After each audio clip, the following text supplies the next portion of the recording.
It can't be that easy. Or can it be that other people make it so difficult? It's that old expression, is it BS baffles brains? And sometimes managers overthinking it, becoming ideologues and trying to win battles. Your job is to win football matches, not to win battles. United host Palace next. Achraf Hakimi says he's calmly awaiting his trial and the truth will come out. The PSG right-back and Morocco captain insists accusations of rape made against him are false. Next, with increased military presence on the streets of Mexico and 62 dead following an operation that killed drug lord El Mencho. What does it all mean for the World Cup? Our reporter Ben Jacobs says we'll know more next month when Mexico hosts the Intercontinental Playoffs.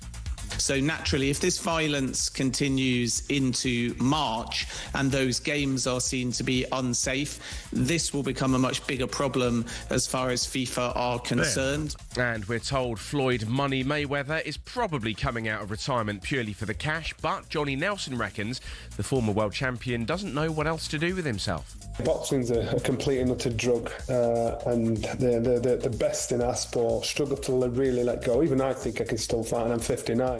A 49-year-old Floyd Mayweather will take on a 47-year-old Manny Pacquiao in Las Vegas this September. There's more at talkSPORT.com. talkSPORT News. The inquiry into the Nottingham stabbings will be a turning point for society, and Russell Brand has pleaded not guilty to 2 sexual offences. There's more from the news team at past.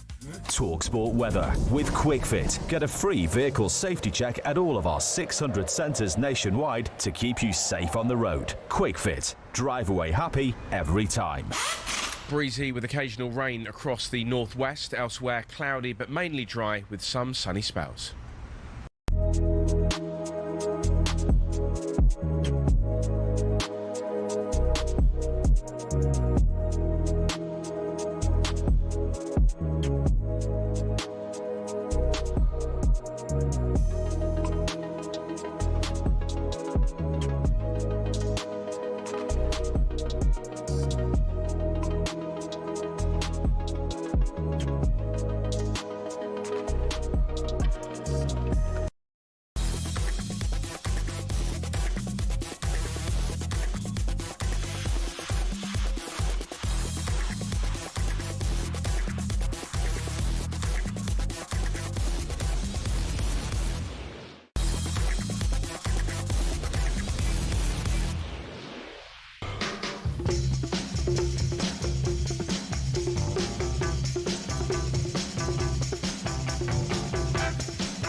You're listening to Max Rushden and Andy Jacobs on talkSPORT. Sometimes it's hard to sit next to someone so upbeat, but I'm going to give it my best shot. Andy, what's coming up between now and 4? Very harsh. Paul Parker will look back on Manchester United's win at Everton. Mark Butcher will join us as England's T20 game with Pakistan gets underway. They've just done the toss. Pakistan have won it and have elected to bat. And Henry Winter will discuss what's happening in Mexico ahead of the World Cup. A big night in the Championship tonight. Adrian Clark will join us. Comedian Freddie Quinn will be funny and do some Man United. And Spencer Oliver will tell us about Mayweather versus Pacquiao on the Boxing Seniors Tour. Oh, golly. And we'll look ahead to a big night in the Champions League. Can Carabak turn around a 6-1 deficit at St James's Park? 3 hours to build that up. Good afternoon, everyone. Good afternoon, Andy. You never know, an early goal. The Boxing Seniors Tour. On the text, 89. What's the oldest person you've seen punch someone?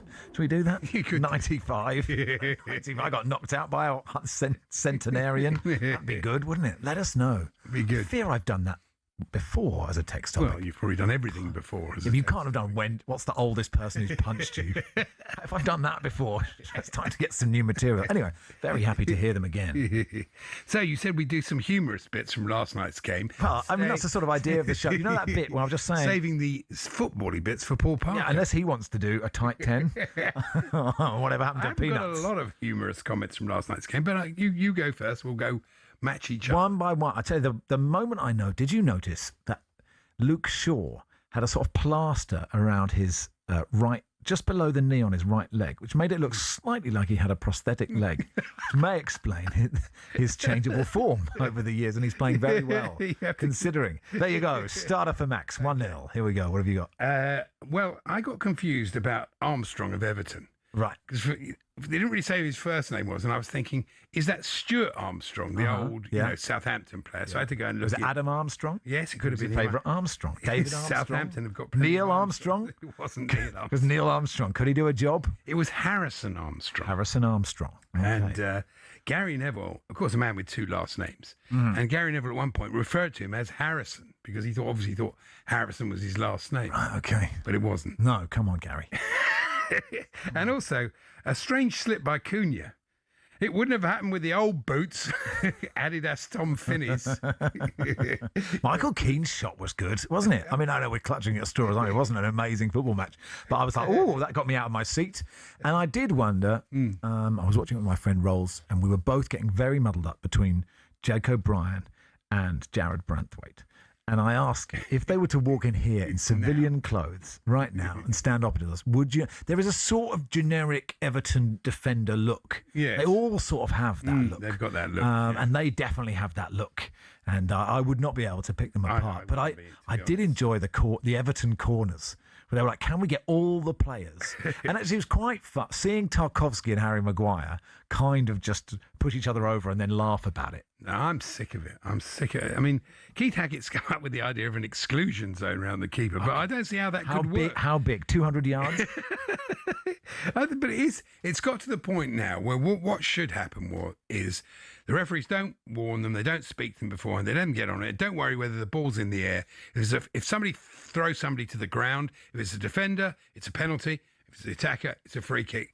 It would stop it in 2 seconds if they did that. It's so tedious. Well, what about? But if they had, do you remember that? Do you remember that movie Wedlock, where Rutger Hauer and another prisoner had sort of the prisoners? It was an open prison, but you had like a bomb around your neck, basically. So if someone left, so what you could do is have, but the reverse of that with an exclusion zone. I mean, it's a bit macabre when they say, got any injuries, David? Well, of course, we lost Michael Keane as he ran away. Now, let's move to the morning papers. Okay, let's do it. Okay. Lewis Hamilton has revealed his secret to his success, praising himself while he brushes his teeth. The Formula One seen it already, yeah. legend said he starts giving himself a pep talk every morning. So Lewis said, when you're brushing your teeth, starting your day, say positive affirmations about how your day is going. I mean, I'd sort of say, your teeth will not fall out. Yeah, you're not as bald as people say. It's also hard to talk while you're brushing your teeth. That's true. It's actually the worst possible time to give yourself positive affirmations is while you're brushing your teeth. Especially, so we have to presume, ladies and gentlemen, that Lewis Hamilton has an electric toothbrush, don't we? Unless he has, do you think he has a Formula One petrol-powered toothbrush? And also, it's a hybrid. Yeah, and if he needs, no. But if the brush is, but when he needs a new brush, does he have a whole team to do a kind of a pit stop? No, they come in and change his teeth. They come in 4 seconds. He had a whole new set of dentures. Does Lewis Hamilton have dentures? Someone close to Lewis Hamilton, let us know. I think a terrible time. Affirmations are a weird thing. We had a lodger once. Okay. And she was a bit insecure, this person, and. Right. She just stuck these yellow Post-it notes about, like, you're great, you're much better than you think you are, you're this, and I just took them all down. No, I didn't. I wanted to. No.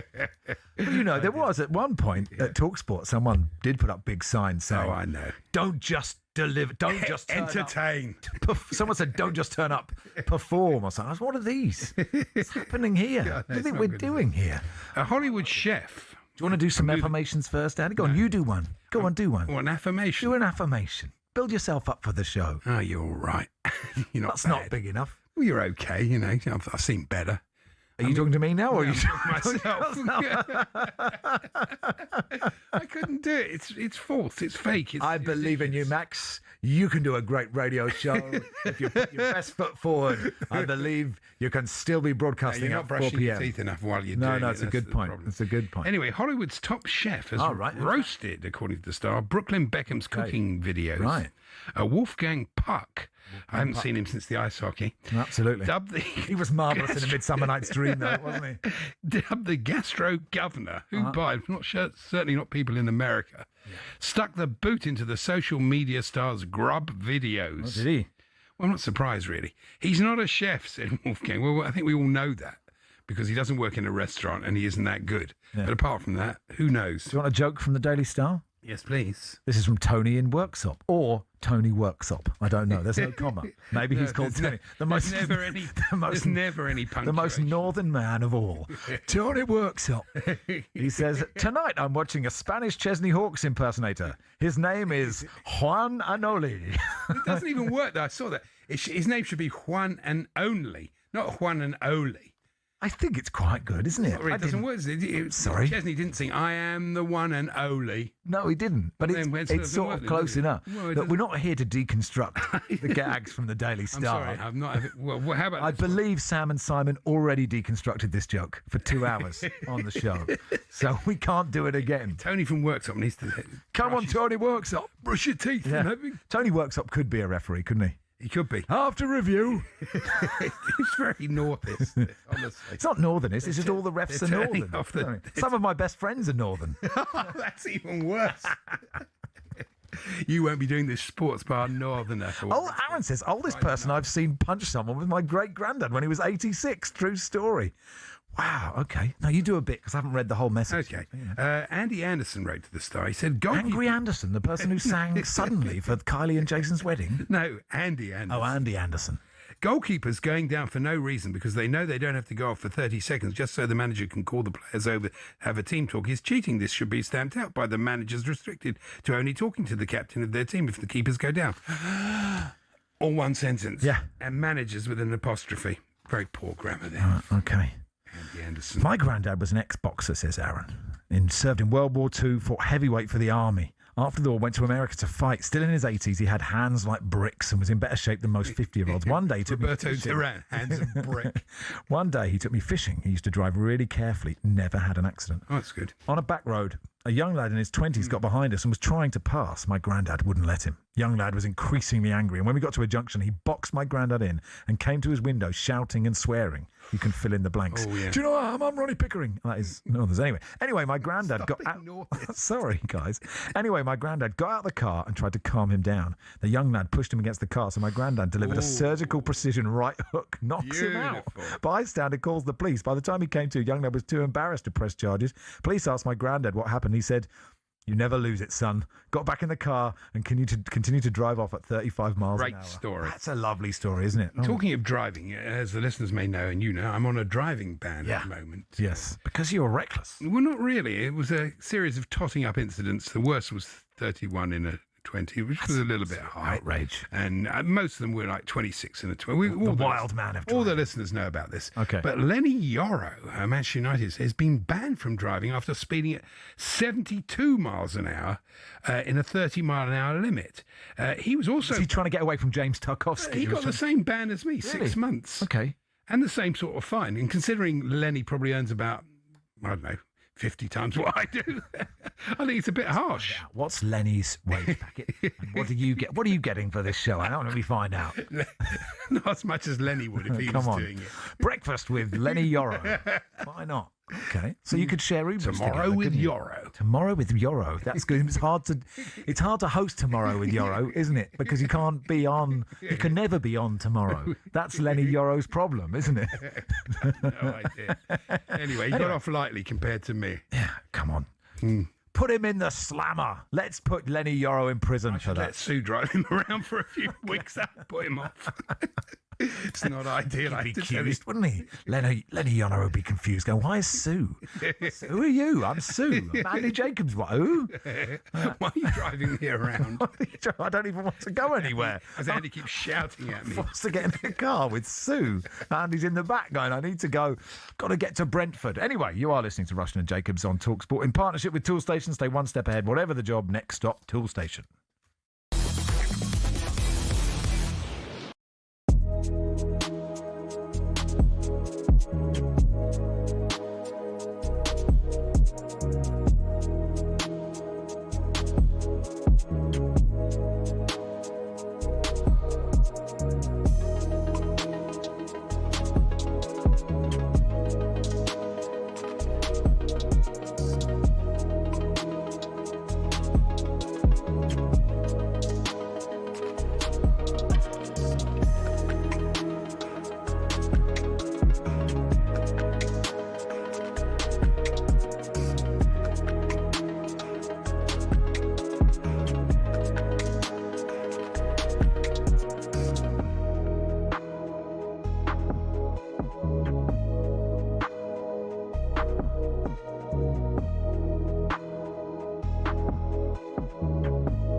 let's talk about Oliver Glasner.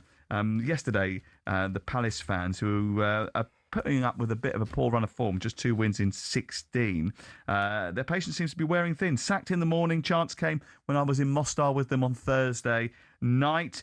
They were not happy with Oliver Glasner yesterday. They held up a banner claiming that he is finished at the weekend. This is what he said during the week. He said, they can say and sing whatever they want. I know what I am doing. I would say the most important thing is stay humble. I think it's the same for the fans. Stay humble. Never forget where you're coming from. I think a few who are so critical in this situation are not humble anymore. Forget where you are coming from, and usually in life you are punished for this. Has a manager ever been as blatant about wanting to get sacked and leave the club with a payoff as Oliver Glasner? And Is that what you think he's doing? Yeah. Yeah. Do you not? No, I think just being honest. I think he's got a view. I think he's made his decision that he wanted to leave. There's lots of reasons why he wants to leave, and some of them are justified. The manner in which he's done it, I think, is poor. The manner in which he's communicated is poor, and now what he's doing is pushing back because it's coincided with the perfect storm of A, saying he wanted to leave, and B, the team's form dropping off a cliff, and the Palace fans, like all football fans, have very short memories. And so they're now, here and now. It doesn't matter what happened a year ago. It doesn't matter. Do you not think the fans have been disrespected? What, because he wants to leave? Well, because of the fact that he threw parody.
Chase after it. He's only got Michael Keane and the keeper between him and goal. He's rolling square, and Šeško puts it into the bottom right-hand corner. Manchester United lead by a goal to nil. It was a £199 million goal. It was a brilliant goal from Man United. Well, that's what you pay the money for. How often have we said it's all about players at the end of the day? And good coaches need good players. There's always going to be things for us to improve on, but to have the run of games and the results that we've had, obviously, there's a lot that the boys are doing really well. Yeah, good win for Manchester United at Everton yesterday. You said that thing. It was a bit nonsense, really. I mean, Amorim had those players and he didn't do anything with them. Yes, it's a very good point, isn't it? Let's talk to Paul Parker, former Manchester United Premier League champion. Hey, Paul. Hi there, gentlemen. Yeah, good. It was a great goal, wasn't it? And the thing that I hadn't really noticed before was just how quick Šeško is. I mean, he's definitely faster than Tarkowski, is the thing I noticed from that goal. It was another great match-winning goal by him, to be perfectly honest. And I watched that run and where he started from, what was he, 10 yards outside his own box, and to run that far is a feat, but to run at such pace and to leave someone in your wake, I mean, Tarkowski, he must be absolutely not loving this morning after everyone has seen that happen. But at this moment in time, Šeško comes off the bench and he's just he makes an impact, which is absolutely incredible. But the way he's conducting himself at the moment, you find out there's certain players that be knocking on the door saying I should be playing. In today's world, they'll mostly be shouting from the rooftops for everyone to hear that they should be playing. But he's accepting at the moment, and it's benefiting the team so well. Yeah, it is. That's right. And, of course, it's a lot easier when they're winning and it's going well. It was a very good counter. There's no question about that. And United look, as Jamie Carrick said, they look nailed on for top four, even third, don't they? They've got every advantage over Chelsea and Liverpool. Chelsea and Liverpool are in the other competitions, playing more and not playing as well as United are at the moment. Yeah, so, I mean, I think there was a little bit of rustiness yesterday after being so long without a game, which is madness at United have just got such big gaps in between games, but they had to dig deep, like they did against West Ham as well. But Everton never really pushed them. I think Everton, in a way, helped them in the way they play, because they were quite poor offensively. They were very, very poor, Everton. It was a typical David Moyes kind of gritty performance, make things difficult for who they're playing against. But when you look at them as a unit going forward, they wasn't a great threat. The only threat they had was the line-outs from the corners, really. I mean, I thought I was watching the rugby game in the end, the way it was, what was happening in that box. What do you think? I was going to ask you, A, what you thought about it, Paul, and also what can be done about it? I mean, people are talking about it. Is there anything we can do about it? Because it's a pretty unedifying sight, isn't it? I think it's absolutely ugly. It's disgusting. It's not football. It's everything against what we want from football. The thing about it is that we see what happens in those boxes, and yet you step outside the box and you blow on a play, falls over, the referee will blow for a foul. And what's going on in there? I'm expecting Mick McManus and Big Daddy to come out soon. I didn't hate it. I know it's ridiculous. I know it's I know it's silly and it's annoying. But when I'm sitting there watching it as a neutral, I'm not getting annoyed. I'm just going. Do you not think the goalkeeper? My feeling is the goalies are being obstructed. If you can't get to the ball, that's obstruction, isn't it? I mean, I don't know. Maybe, yeah. Paul, it's just not football. There's nothing about it that relates to football, and that's the bit I'm not really understanding, how the referees at this moment are actually dealing with the situation. And we saw Chelsea do it when they played Arsenal. Chelsea just run a few players away, and they went and stood by the halfway line and asked the question, what do you want to do? Do you want to huddle in the box, or do you want to defend properly? So something's got to be figured out about it. The contact that was going on in there, you're seeing players on the floor, you're seeing players running around, everyone's fighting just to knock the goalkeeper off. It's like a game. It's a game within a game. Yeah, it is. I mean, it's hard for the official, isn't it? I mean, it is really, because I think it's this rule that there's no foul can be committed while the ball is on the spot and isn't in the air, isn't in play. And I think that's where they've got to change it. I think if somebody throws somebody to the ground, if it's a defender, then it's a penalty. If it's an attacker, it's a free kick. It would soon stop it. I mean, but I think most people have had enough of it. But I think, Paul, the one issue actually with that and with holding in the box actually is it's so weighted in favour of the attacker, right? Because if the attacker fouls a defender and pushes them around, it's a free kick. The penalty is what? It's just a free kick for the defensive team, no big deal. But if a defender does it, then it's a penalty. And I think there are too many penalties anyway. And so there is an imbalance in how much the attackers can do it, push the defenders around, and vice versa. Yeah, and there's an imbalance in the decisions, because there'd be one side moaning they haven't got anything, the other. There's just too many permutations in what's going on in that decision. Referees are the ones who are going to come out of it losing, because they're the ones who are going to be absolutely on social media ripped apart, because they made a decision last week and they've gone the complete opposite the following week as well. And for them, there's so much going on for referees now. Are we going to need more officials around the pitch now because of what's going on? And with everything that's occurring now with VAR, it's just getting more and more difficult. One of the major things they have to sort out in the whole situation are the players. That's the easy way. That's the easy way to deal with it. Deal with the players. The managers have to be the ones who maybe lead it to get the players to conduct themselves better than what they are. Yeah, I mean, look, flag on the play. That's what you could have, couldn't you? Tell you what, Paul mentioned rugby there. Don't worry, I think that's close. Yeah. Paul mentioned rugby there at the corners. How was that kick-off in the second half by Dewsbury Hall? It was a real up and under. It was amazing, wasn't it? I've never seen that before. I mean, I did want to ask you, Paul, actually, just about Manchester. Like, the turnaround is so extraordinary. It's amazing how quickly we forget, isn't it? That at a time, they were sort of on the par with Spurs as being these two crisis clubs. It was like interchangeable. Which week, which of these inverted commas giants? Okay, Man United are bigger than Spurs, are having a terrible time. And now look at, like, the difference is incredible. What Carrick has done is extraordinary. Yeah, I think you just have to look at the players of today, really, and there's a way you have to conduct yourself as a manager to deal with them. And maybe Amorim just went down the wrong path and he lost them, and the players weren't willing to go with him. They suddenly just went against him rather than decide to go with the football. But at this moment in time, they're going with Michael Carrick. The football is better. They're getting better results. The performances have been better. The last 2 games haven't been good as the previous games for Michael Carrick, but he's got the results, and that's what it's about at the moment for Michael Carrick. It is getting results. Performances are going to help him along as well, and that's all he can do at this moment in time is just keep getting results. The games they've got in front of them gives him a great chance to end the season really, really well. And then give him the job? Well, if he carries on as he is, for me to go and bring someone outside and to start again with another person introducing himself to a certain amount of players who are maybe on their 7th leader of their team, it just doesn't make any sense as far as I'm concerned. I know there's people who say no, they want a big name. Manchester United have had 2 big names, at least 2. They've had Van Gaal and they've had Jose Mourinho. Not made in difference. Big name with a big club is definitely in today's football no guarantee. All right, good stuff, Paul. Yeah, thanks for coming on, Paul. Appreciate your time, as always. And he's gone. Paul Parker. If he earns the right for the job, they should give him the job. Yeah, I don't disagree. Just because it didn't work with Solskjaer doesn't mean it doesn't work with him, you know.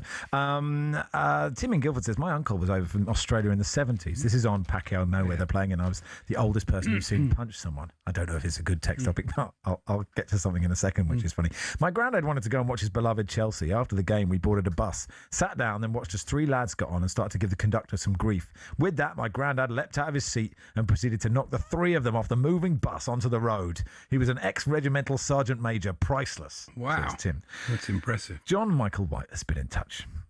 On October the 15th last year, he texted, as I did do the text topic there, I say as someone who didn't really know him personally and not in celebration, but just as a fact. My paternal granddad was once on the front page of the News of the World because he punched someone so hard their eye fell out. So anyway, I have done the text topic before, and maybe we shouldn't do it again. I don't know, but it was good for half an hour, wasn't it? I shouldn't have laughed at that, but it's not what you're expecting. Really. The second time I've read it, and I think the second time I've laughed slightly awkwardly because I didn't mean to. Don't punch people, please. However old you are, don't punch. When are you going to start punching people, Andy? No, it's a very bad idea. It's a bad idea. There you are. Yeah. Andy has spoken. If you can't get enough of Manchester United's Champions League hunt, you can catch up on all the fallout from last night's action with Angelina Kelly and Flex in the latest episode of the talkSPORT Daily podcast, available on all podcast platforms now.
Nico O'Reilly's brace kept City in the title hunt with a 2-1 victory over Newcastle. Chelsea dropped points at home to Burnley. Excuse me. Liverpool strengthened their push for Champions League football thanks to a late controversial winner from Alexis McAllister. That was an interesting game. I thought when I only watched the highlights, I thought Forest actually played well. Brilliant, yeah. But there's only one place we can start, as Arsenal made a title statement again in the North London derby, defeating Spurs 4-1.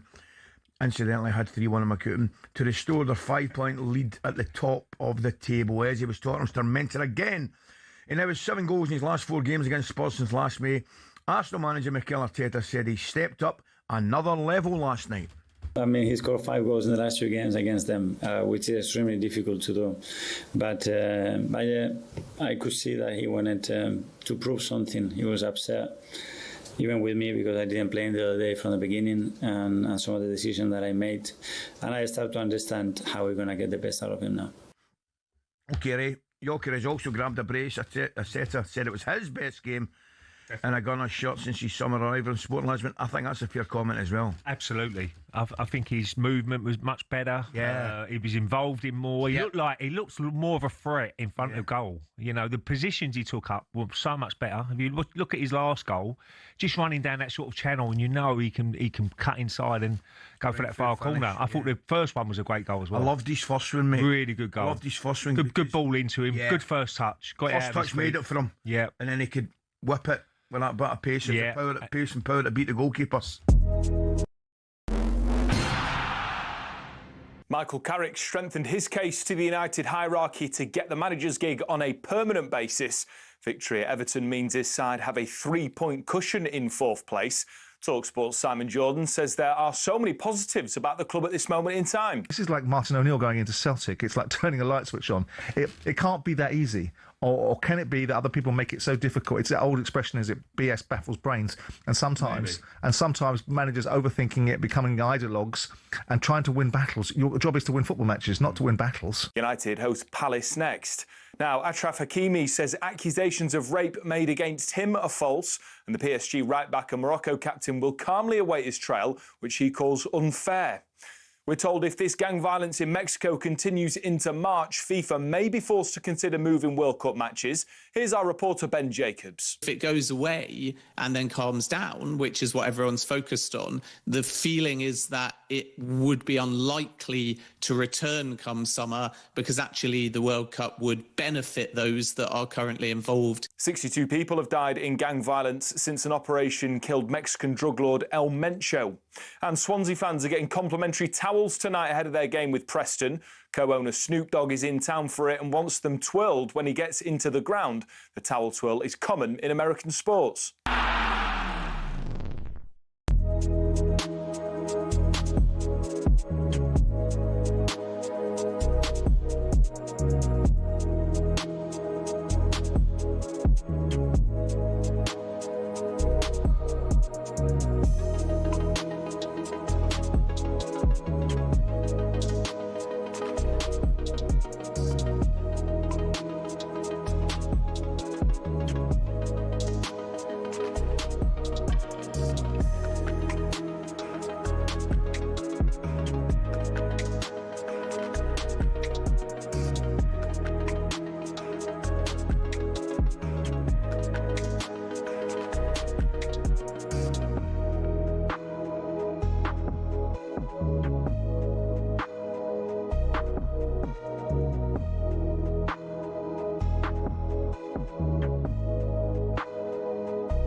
Meanwhile, this is from Football Tweet. Meanwhile, in the Istanbul Amateur League, a goalkeeper hit a seagull with a clearance during the match. One of his teammates performed CPR on the bird. Really? It saved his life. I've watched it. He goes quite early for the CPR. I don't think he's checked the airwaves. Yes. And for those, we are live on YouTube as well. Radio, not for listeners anymore, of course. And we focused in on, I was doing some filming for something secret this morning, but I did bring in, my pride and joy, the 2002 Office Angels Temp of the Month when I worked in a porter cabin in Ely for British Nothing's Rail. changed in your career. It's marvellous. No, at the same level. Anyway, England have started. They're in the field against Pakistan, the T20s. Decent first over here from Jofra Archer, John Norman. Yeah, very good indeed. Just a one-run coming from the first 5 deliveries, and Saeem could have been out to the 5th of them. Real flat-footed flick across the line. Very fortunate with a touch of swing, I think, from Archer. Down the track this time, thick outside edge, and will be a boundary, actually, from Saeem. So 5 without loss at the end of the over. But Saeem trying to hit Jofra Archer over extra cover, and that has gone over deep point. So a touch of fortune about the first over for Pakistan, who are under a lot more pressure, you feel, coming into this match than England are. England's win at this ground, and they've played a lot of cricket in Palakelly, 3 games before the World Cup and this one, alongside the win over Sri Lanka, means that if England win today, they're through to the semi-finals. Pakistan could still qualify, but they need some ridiculous results to follow this one if they were to lose. So you'd imagine it's a little bit all or nothing for Pakistan. And England's record against them, fantastic. They've never lost to Pakistan in the T20 World Cup, and they've won the last 5 times they've played them as well. England coming into this series in good form in T20 cricket, despite the performances not really hitting the heights. But they're still there, and they're looking good to make it through to the final 4. So lost the toss, bowling first, unchanged team for the 5th match in a row, and Pakistan are 5 without loss after an over. Cheers, John. Let's talk to former England captain Mark Butcher. Hey, Butch. Hello, gents. You all right? Yeah, not too bad. Quick question, because we talked a lot during the Ashes, Butch, and it wasn't great, was it? But recently, you know, we have short memories. I wiped that from my no, actually, I haven't. Yeah. But you're right, it wasn't great. It wasn't great. So my question is, if England win this, which they could, because, you know, they're improving and T20s, there's a bit of randomness, do we forget about everything that happened in the winter? No. Well, two incredibly different formats of the game, aren't they? England have a pretty good record going back to having been double world champions, 50 over and 20 over world champions, both at the same time, within the last decade, within the last 3 or 4 years. So in the white ball game, things have kind of gone along reasonably well for them of late. The test match thing is a different thing altogether. But I suppose the one thing that links them together is the fact that Brendan McCullum, Rob Key, and all of those guys are in charge of it all. You know, McCullum is now dual coach as well as doing the white ball. He's also doing the test matches as well, and so he's under a lot of pressure in this series anyway. You would imagine that anything less than a semi-final appearance or perhaps even an appearance in the final for McCullum's chances of keeping his job beyond this summer, that those chances become much diminished, don't they, if things don't go well here. So the good thing is that England are getting better through this tournament at the moment. And look, if we go on and win it, I don't think anybody will be calling for his head. It looks like spin's going to play a part in this game, as has a lot in Sri Lanka. What do you make of this new Pakistani spinner, Usman Tariq, isn't it? Yeah. Do you think the action is a bit odd? It's a bit like a penalty taker they outlawed, you know, when you stop. And, you know, it throws the batsman off, I think. Well, it does, yeah. I mean, it's unusual, but it's not illegal. You know, many bowlers, Robert Croft, our very own Robert Croft, used to do something similar. It was a trick he stole off Saqlain Mushtaq back in the 90s. Bowlers kind of halting their run-up and their delivery stride before letting go of the ball. I don't think there's anything illegal in it. I mean, Christ, batsmen can, you know, bat left-handed when they're right-handed. So the bowlers need a little bit of something to be able to put the batters off. Yeah, and as long as they don't chuck it, I don't see there's any problem. Yeah, you just took me back to a real 90s nostalgia of Alex Stewart just going, bowling Crofty, bowling Crofty. That's true. There you go. So, I mean, you know, it's unusual. And not unusually, the Australians have decided that it's illegal. But it's not. It's absolutely fine. It's just a bit odd. You know, people swore blind up until Lasith Malinga had finished playing that there was something illegal about his action. It's not illegal, it's just different. Well, he's got the same arm condition as Murali. I was reading this morning that he's unable to, from a birth defect, to straighten his arm. And we used to have this imaginary scenario that say Murali would go into hospital and he had his tonsils out, and they said, "Well, Mr. Murali, while you were under, we were able to straighten your arm." No! I'm ruined! It's definitely an advantage, I think. But there is a question, Butch, about Josh Buttler. We were talking about it the other day, and his form. But do you have faith that he will come good eventually in this tournament? Yeah, I think so. I mean, the good thing is England have there's the 4 Bs in it, from number 2 down to number 5, and Buttler, Bethel, Banton and Brook. None of them have particularly had any decent form whatsoever, and yet England seem to be getting stronger as the tournament goes along. And if Josh runs into a bit of form as we get to the real nitty gritty of the tournament, knockout cricket, then more's the better. I think T20 cricket is so, particularly for the openers, that their scoring rates have to be so high. The amount of risk they take is extreme.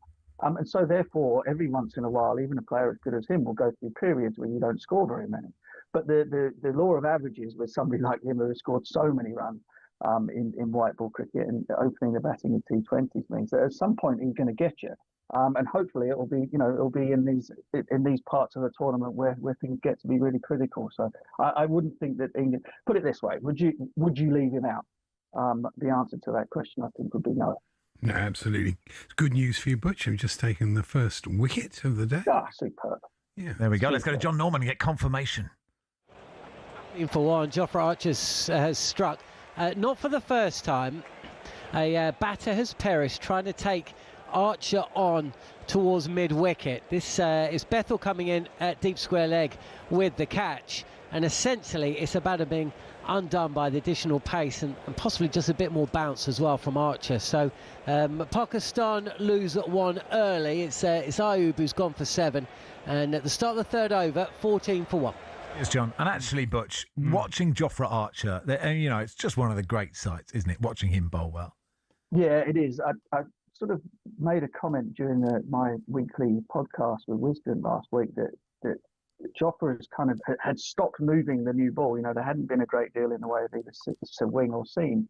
And then, of course, he then bowls magnificently. I don't know whether he listens. Probably does. We all do. But he then bowls. And he buys your albums. He does. Yeah, of course he does. Of course he does. By the truckload. And then he sort of nipped it all over the place and bowled, really spitefully with movement with the new ball in the game against in Sri Lanka when they defended 145. And it's a huge part for England is that they have lots and lots of options in the spin department, with obviously Adil Rashid and Dawson. But if Jofra can sort of nip a couple out in the power play every time, it puts teams on the back foot. And when he's got that ball moving either through the air or off the pitch, then he's an absolute nightmare. So sometimes the faster you bowl it, if it's gun barrel straight, the further it disappears. But you start getting it to move a little bit, and only has to be a tiny bit. He's a very different proposition indeed. Andy mentioned your albums there. Obviously, Jofra knows, and we do, but perhaps not every listener knows about your music career. How's it going? Well, it's reasonably quiet at the moment. I'm not the last album, my third, was out September of 2024. And I've been a bit busy doing stuff that earns me money, really, working. You've got to stop doing that. I've got to stop doing that. I'll have to get back into the studio and start writing again. But which do you prefer? Listen, one is a lot of fun, and the other one takes me all around the world and earns me a living. So I'll let you decide. Okay, yeah, it's good to have a balance, isn't it? Thanks, Butch. Have a good day. Cheers. Cheers. Mark Butcher there, singer, guitarist. He's very good. I've seen him live. Yes. Have you? Where was he playing? It was I think it was a Bunbury game, and it was. What's his style? How would you compare? Is he the Mark Knopfler of cricket? Is it deep cut drum and bass as Alphonse Areola? Could he collab with Areola? Could we do that? Areola and Butcher. I'm not qualified to say. Are you not? Why not? Really? You're allowed an opinion. I don't know. Am I? I'm not sure I am. All right. Okay. Anyway, well, I was going to dig it out. Get it on my Spotify. It's on the spot. We'll check it. I think. Well, come out with a break. Rock and roll. Let's rock and roll. God. Chuck Berry. Well, I don't know about that. Okay. I don't know. Why not? But anyway, we'll talk to Henry Winter in just a second. Chuck Berry would certainly be no ball. Chuck Berry once again. Another no ball from Chuck Berry. It's a great shame. There is a bit of an agenda against Chuck Berry, isn't he? Anyway, it's him and Travis Perkins opening the bowling for Australia in the 70s. Anyway, we'll do some. Henry Winter will join us. We'll talk about what's happening in Mexico ahead of the World Cup and the implications of that.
just who we are, mate.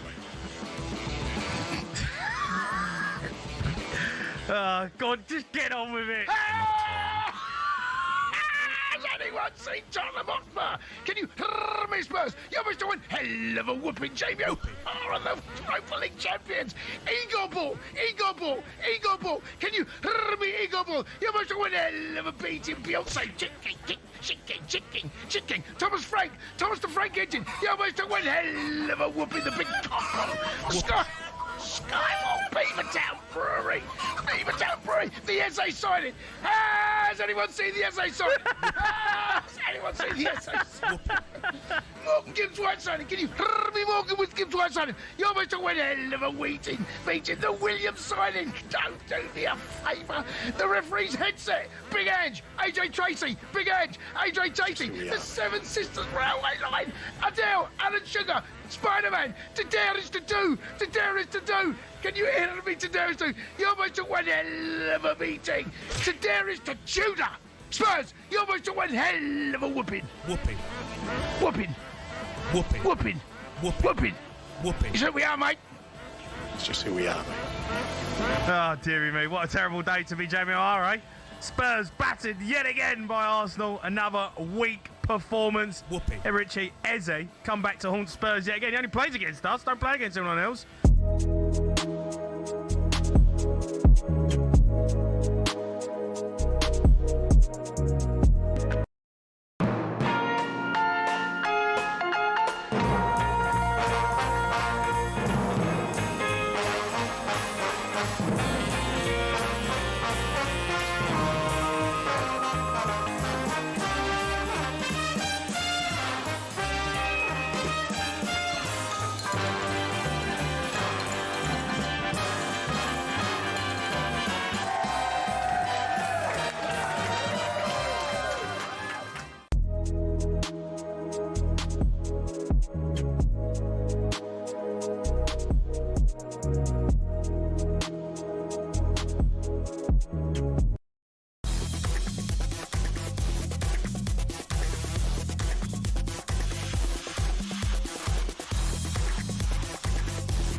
I look at the years gone by, and all we've been through. This is Mark Butcher. He's got some voice. Nice. The happiness. Is that all you're going to tears do we for us? You could do backing. Could do BVs. Mark Butcher, BVs from Andy Jacobs. Another wicket for England now. Dawson got the wicket, so Pakistan 27 for 2 after 3.5 overs. We'll cross to John Norman and a little bit of that. Let's talk about what's happening in Mexico. John Noman. His brother plays for Pakistan. Anyway, let's talk to. You would have seen the scenes around Mexico after the leader of that cartel, El Mencho, was killed in a federal operation by the police, and there have been blockades all over the region, and the implications possibly the World Cup. Henry Winter, Sunday edition, is here now. Has been across the story. Hey, Henry. Hi, Max. Hi, Andy. So look, we've all seen the pictures, but probably. And not everyone's first thought is about, it's about the people that have lost their lives in this, and of course, which is more important. But there are implications for the World Cup, Guadalajara especially. What's the latest? Well, Guadalajara, as you say, has got 4 games, Monterrey and Mexico City, and got 4 on 5. I mean, if you're in South Korea and you're going out there, they've obviously got games out there. Spain have got games there. Uruguay, the Republic of Ireland, if they get through their playoff, they could have a game there. Scotland, I think, could have a round of 32 there. England as well. So, I mean, the pictures are concerning, absolutely hugely concerning, and you're completely right. The first port of call is to consider what's going on for the innocents who are getting caught up in this.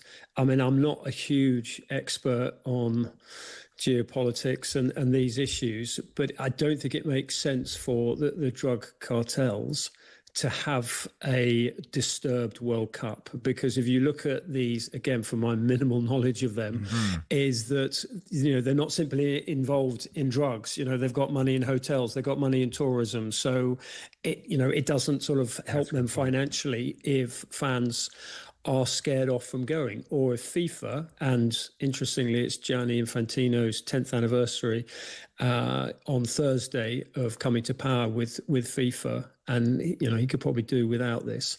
So yeah, I mean, it's a concern. But Max, Andy, we've been into many tournaments when there've been big issues going into tournaments. I mean, Andy knows Argentina well. 1978, the build up to that was the mothers of the Plaza de Mayo, wondering where all their children are gone. 30, 40,000 more disappeared children. We've had tournaments in recent times with sort of ethical debates, human rights issues and all that. So obviously the focus is going to be on this. And we've got to remember that Mexico is 8-9 times the size of the UK. And we can't really take the moral high ground too much in this country, because remember, a year before the London Olympics, there were riots in London and people abroad were saying, oh, London's too dangerous. So look, it's a time for balance. It's a time for calm heads, but it's also a time for FIFA to work even more closely with Mexico, the authorities and the security forces there. You're right. There are always doubts about World Cups. That's true. But this one does have some things hanging over it. I mean, the weather, the political climate in America, the relationship between America and Canada. You presume that it'll always be like all World Cups. It'll go off smoothly. But there are these doubts, aren't there?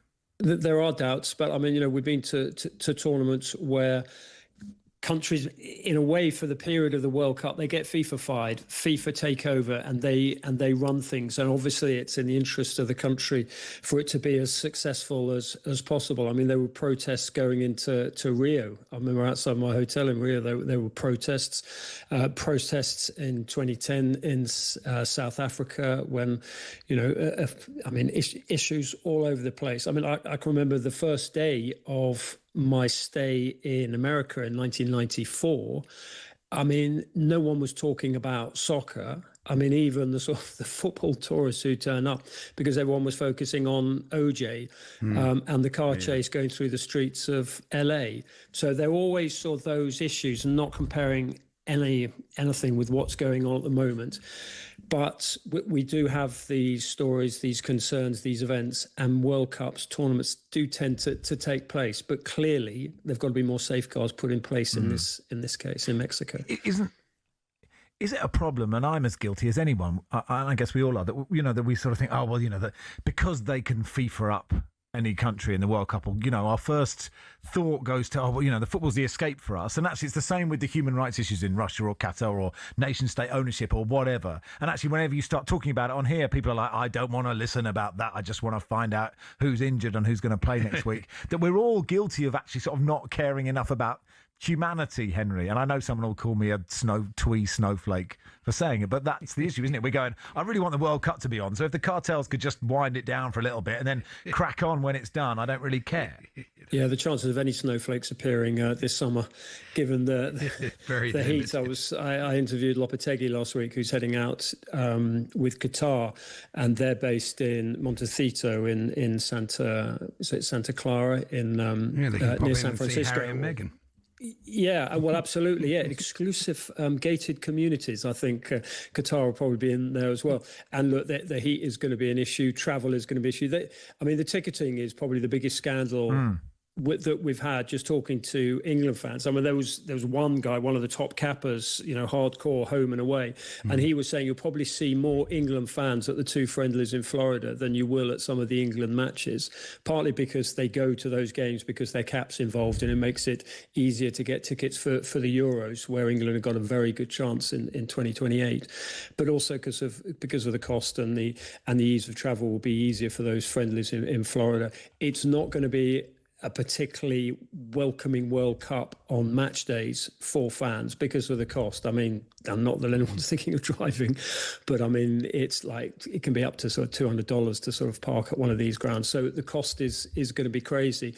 But every time it happens, the moment the first game rolls out, the moment we see Messi, the moment Jude Bellingham or Morgan Rogers or that debate, and you guys will be absolutely absorbed by that, that tends to dominate the focus. But absolutely, Max, you're right. We should clearly highlight all the other issues when real life invades football. Yeah, and actually, I did a lot on Qatar, and so it's hypocritical if you don't do it on Mexico and you don't do it on what's happening in the States. And and every country that hosts a major tournament, and we look at ourselves, but it's tricky. Yeah, it's tricky. I mean, you just got to look at the World Club Cup to see the problems that are going to be in place. The weather was a real factor. I mean, games were held up for a couple of hours and things like that. Andy, you did win. You kind of got angry with Chelsea in that first half. I didn't, and it was... No, they played very well. And do you know what that win meant? Sort of ruined this season for us, but never mind. There we go. But that win, after the Burnley game, he was like, "It's fine because we won the Club World Cup. I don't mind about the draw with Burnley. It's totally fine. It's just the most measured, balanced football fan I've ever met." Henry, that's what it is. Thanks for coming on, as always, Henry. Pleasure, guys. Take care. Henry Winterlet, host of the Sunday edition. The latest episode of How to Win the World Cup is now live. Matt Ford and Lloyd Griffith sit down with Henry to discuss his experience of covering 9 World Cups in a row, how much the media can influence what happens on the pitch.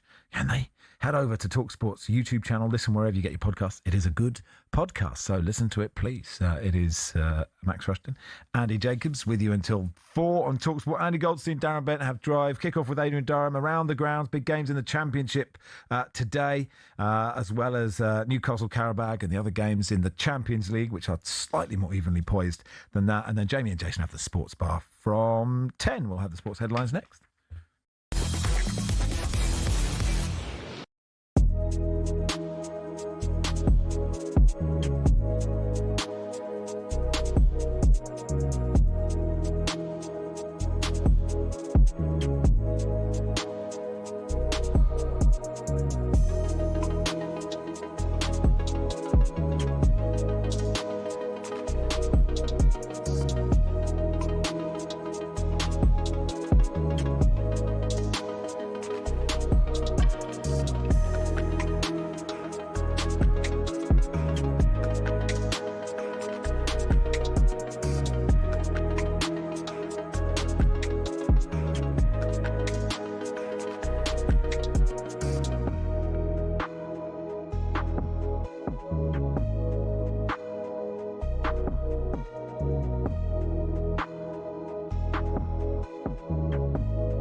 Let's go to Matt. He's a Spurs fan. All right, Matt? Right, matey boy. Hello, mate. Yeah. Fair enough.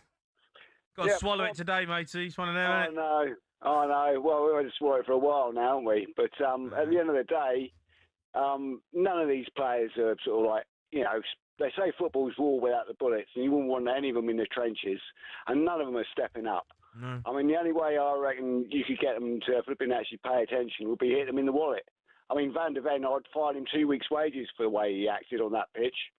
I'd probably fine the whole team a week's wages for the way they played, apart from maybe Morani. I mean, Vicario wasn't the worst player on the pitch. Normally, he's a nightmare. He makes Bobby Mims look like Pat Jennings. Do you know what I mean? It's like... I mean, I was disappointed in Van der Ven. I don't look...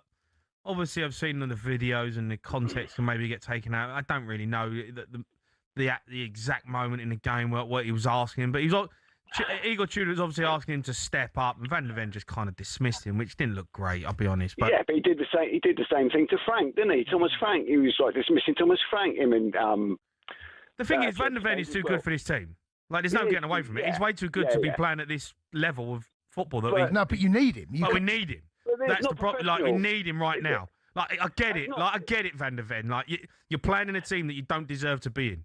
Like, he's way better than this. But right now, he has to swallow it. He has to swallow it, and he has to be a leader, and he has to deal with it. Like, all of them have to. And this is the problem. There's some good players in this team, but they don't want to swallow the fact that they're in the fight that they're in, and they think they're too good for it.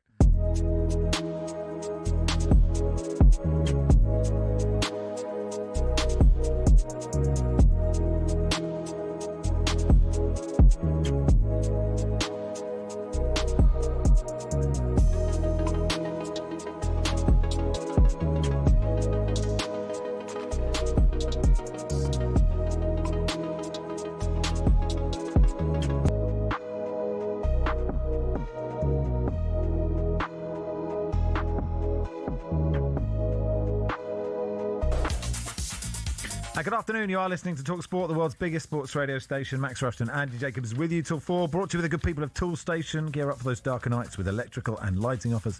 Next stop, Toolstation. Big night of championship action. Adrian Clark will join us in just a second. Before that, Ben Fletcher has the sport. talkSPORT Sports Update, powered by the Nissan Van range, supporting van owners to get the job done. Search Nissan Vans or head to your local Nissan Van centre. Good afternoon. Let's go straight to Kandy, where England won the toss and are bowling first against Pakistan. Watching the T20 World Cup Super 8s for talkSPORT, John Norman. Well, we've had 28 minutes of play, so the players are having a drink. The power play done and dusted, 46-2, with Jofra Archer bowling 3 overs, Liam Dawson 2, and over for Jamie Overton as well. In that, the 2 wickets to fall. Ayub caught on the pull to Archer for 7, and then Arga, great catch in the deep from Jamie Overton. He really does bring fielding alongside big batting and bowling to the party. Farhan's enjoying himself. He's 23. Babar Azam needs a run or two. He's 10. Power play done and dusted. Pakistan 46-2. You can hear reaction to the match with John and Harmy in the T20 World Cup Inquest show over on talkSPORT 2 and the talkSPORT Cricket YouTube channel from 5:30. Next, as we're told, Michael Carrick is a throwback to Sir Alex Ferguson. Others are urging the club not to act in haste when it comes to his long-term future. The caretaker manager is doing his chances of landing the gig on a permanent basis no harm, with United looking good in 4th. Would Simon Jordan take a chance on Carrick? I'm loath to leap in for it or against it. I think he's done brilliantly well. Ruud van Nistelrooy came in and did 4 games, and on the back of that, he got the lesser job and turned to be a bit of a disaster, didn't it? And so, with due respect, I think there's no need to rush. Achraf Hakimi says accusations of rape made against him are false. The PSG right-back and Morocco captain has posted on X to say he calmly awaits his trial and the truth will come out. Next, we're told if this gang violence in Mexico continues into March, FIFA may be forced to consider moving World Cup matches. 62 people have died in gang violence in the country since an operation killed drug lord El Mencho. And Swansea fans are getting complimentary towels tonight ahead of their championship game with Preston. Co-owner Snoop Dogg's going to be in the house for the first time. He wants towels twirled when he walks onto the pitch. It's a common sight in American sports. We've got Middlesbrough versus Leicester later. You can hear that over on talkSPORT 2. talkSPORT News. Families of the Nottingham attack victims have paid tribute to them on the second day of the public inquiry, and Reddit hit with a £14 million fine for not keeping children safe. There's more from the news team at past. talkSPORT weather with QuickFit. Come rain or shine, we've got your electric car covered with 400 EV ready centres, so you can drive away happy every time. Becoming brighter from the south with some sunny spells, breezy with occasional rain across the northwest.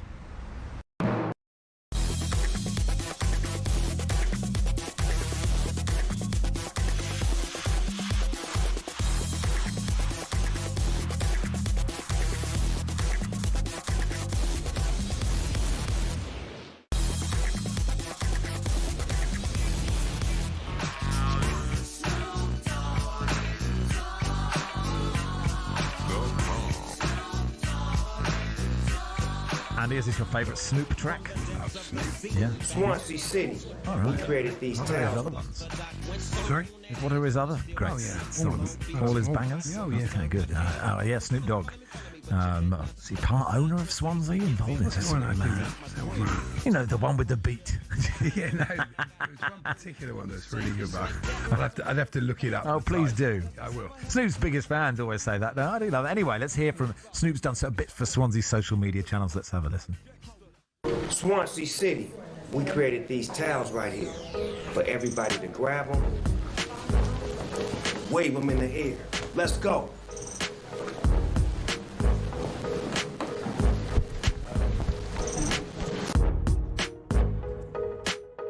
Really going for it there with the towel, yeah. So see if that catches on at Swansea tonight. They take on Preston. Adrian Clark can look ahead to that and all the other ones. Hey, Clarky. Hello, good afternoon. I was just trying to think of a Snoop Dogg song, and I've got nothing. No, that's okay. I can think of some of them, but the titles are really... Are they not quite ready for broadcast? Not ready for broadcast, okay. really. That's okay. I mean, I'm sure... It's quite a thing, isn't it? Yeah, I mean, you were always expecting when you became an EFL expert, Clarky, that you'd be talking about Snoop Dogg being the part owner of Swansea, ahead of Preston, looking ahead to that game.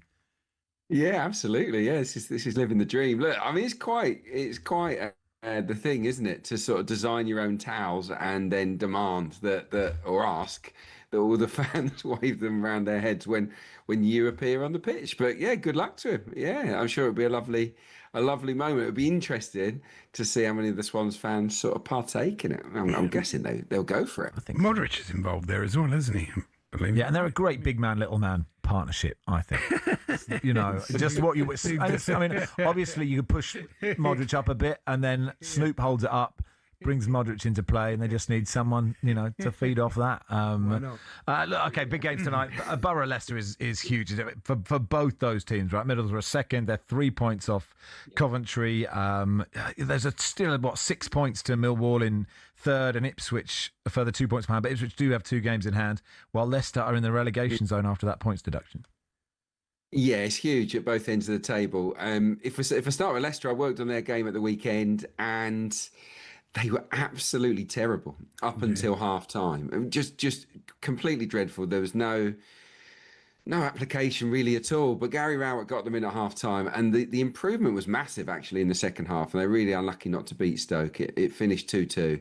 So they take the point, but I've got to say this will be a stiffer test for them. Middlesbrough are a very, very good footballing team. They did get beat by Coventry recently. I was at that game. It was a brilliant game. Yeah, good game.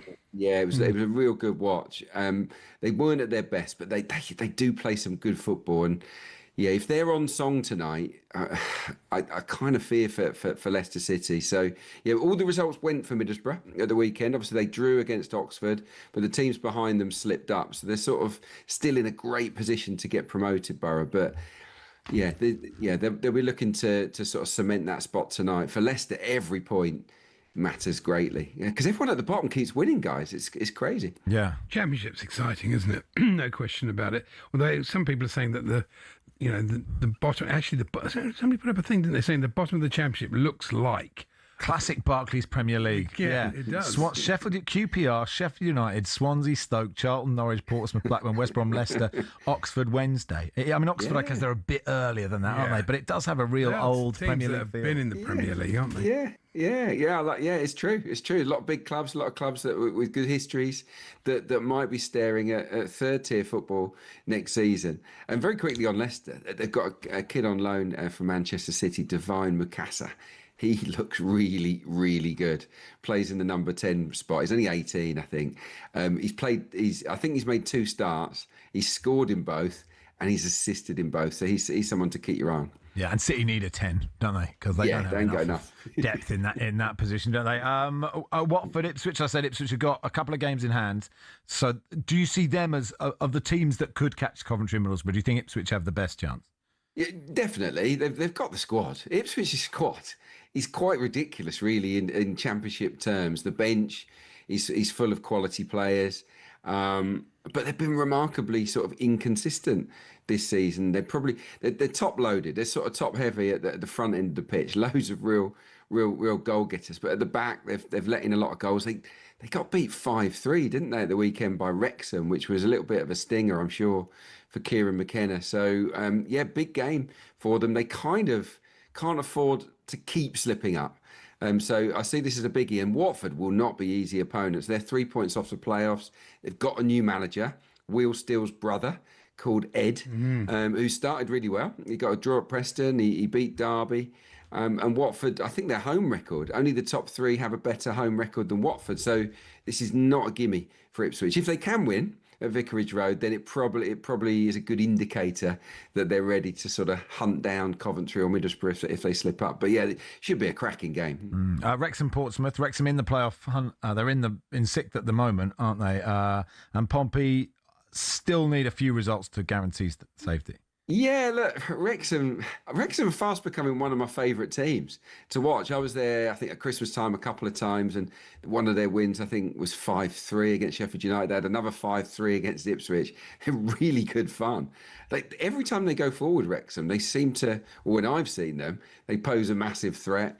They're another team that's got great squad depth, so that's helping them through the winter. I think that's been an advantage to Wrexham last few months. But look, Pompey, they're doing brilliantly. I mean, they're reported to have the lowest budget in the league. So the fact that they're sort of 6 points clear of the drop zone is testament to their fighting spirit. John Mousinho, the manager, is really good. I think he's smart.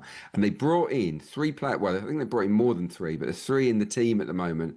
Ebu Adams, Gustavo Caballero, and Milenik Ali. They've all hit the ground running. They've all made a positive difference for Pompey. So yeah, that'll be a decent game there. Pompey have won their last 2 away games, I think, at Charlton and Millwall. So, like, yeah, they're more than capable of going to Wrexham and upsetting things. But yeah, I can't just get the sense that we might see playoffs that involve Wrexham and Birmingham City. Yeah. These 2 teams they're destined for the Premier League. I'll tell you now, they will get there.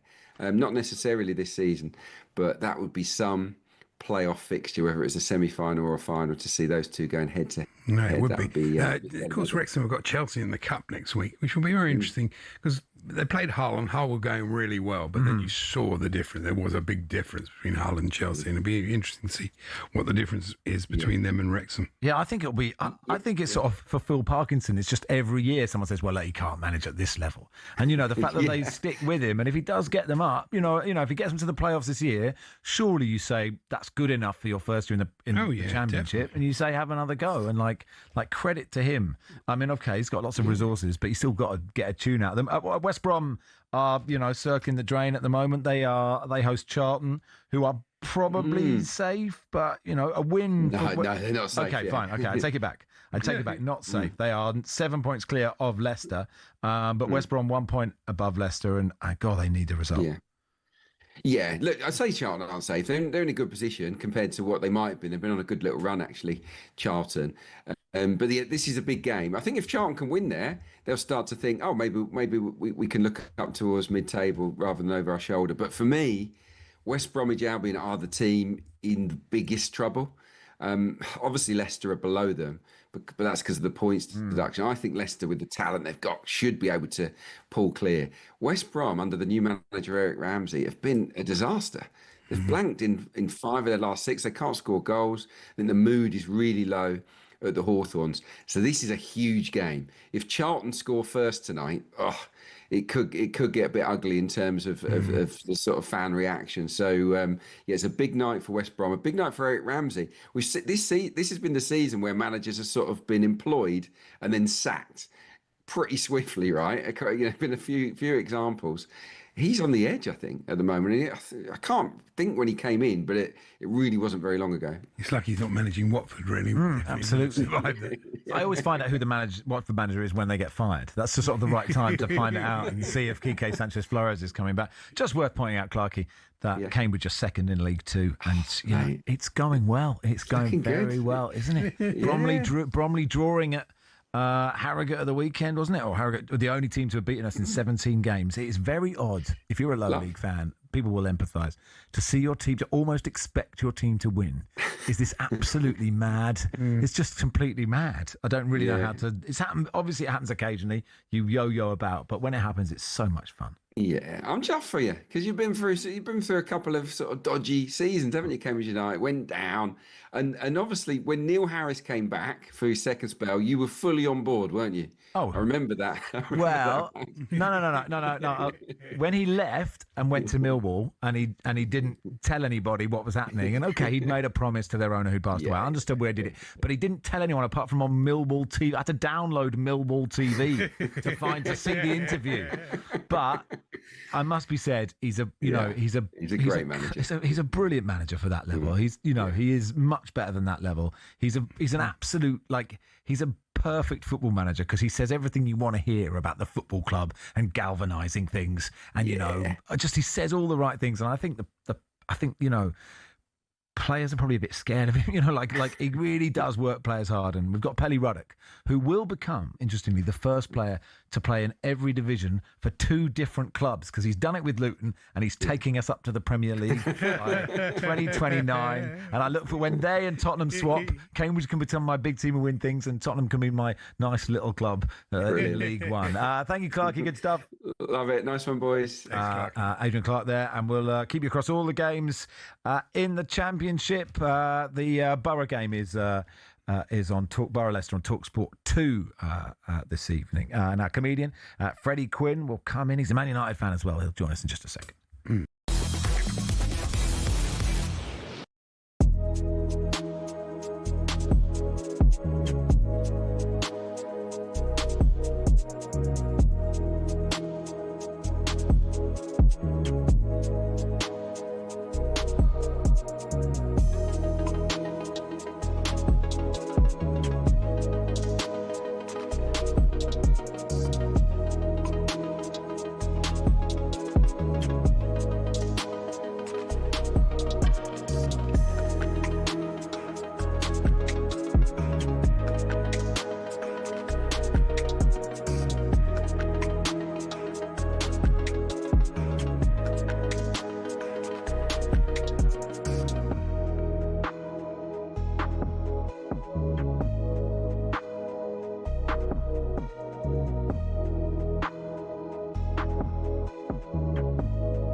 Adrian, good Legend. morning. Good morning, Adrian.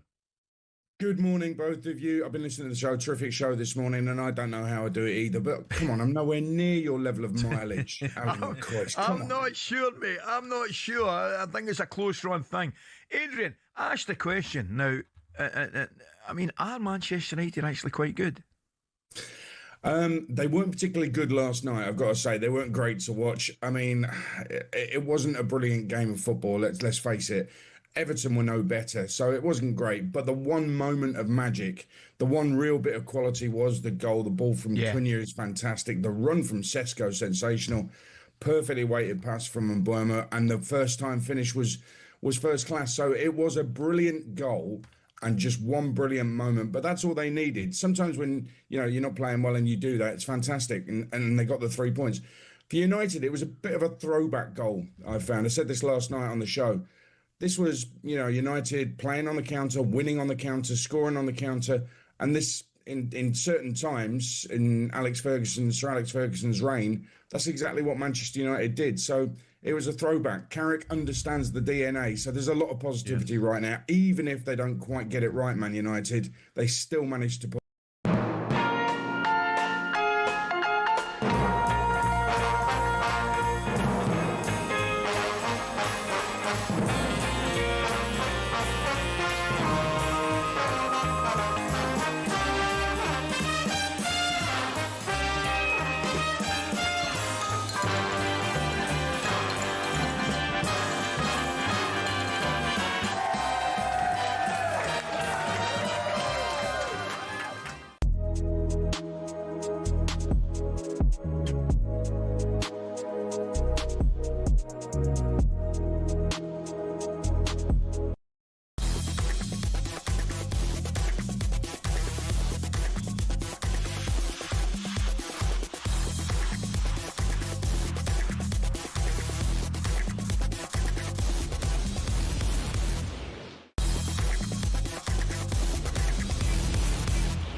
Important breakthrough in the cricket, John Norman. Starting to wonder what was going to happen here, because Pakistan hadn't hit a boundary since the power play was done. 73 for 3 with one ball left in the 11th over, and I was just wondering what was going to happen, and it was a wicket for Jamie Overton. England have certainly stuck to their game plan throughout this T20 World Cup. Overton's inclusion in the side raised a few eyebrows over the last couple of years, but he's consistently performing with the ball, with the bat when called upon, and in the field, and he's just struck. Big wicket, that of Babar Azam, the former skipper of Pakistan, and seen as one of the as a generational talent, essentially.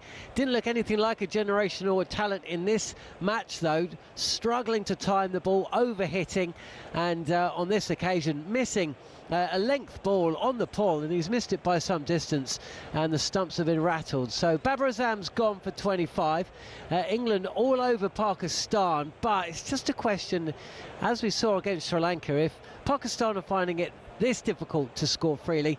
Will the same be true when England come out to bat later today? We shall see. Either way, 73 for 3 Pakistan, and we've had 11 overs of the match. Cheers, John. Yeah, I don't know point by John, actually. Yeah, I don't know if you remember. I remember being very jealous, Andy, of kids who were taken out of school during holidays. You know, just taken out of school during term time to go on holiday. I mean, I don't know if they had schools when you were young, but I remember going, oh my God, they've gone to Florida during term time. Anyway, we can talk about this with a comedian and Manchester United fan, Freddie Quinn. Hey, Freddie. Are we? Yeah, very good. Thanks for coming on. You okay? I'm not too bad, thank you. Not too bad at all. Made all the better by Man United winning again last night.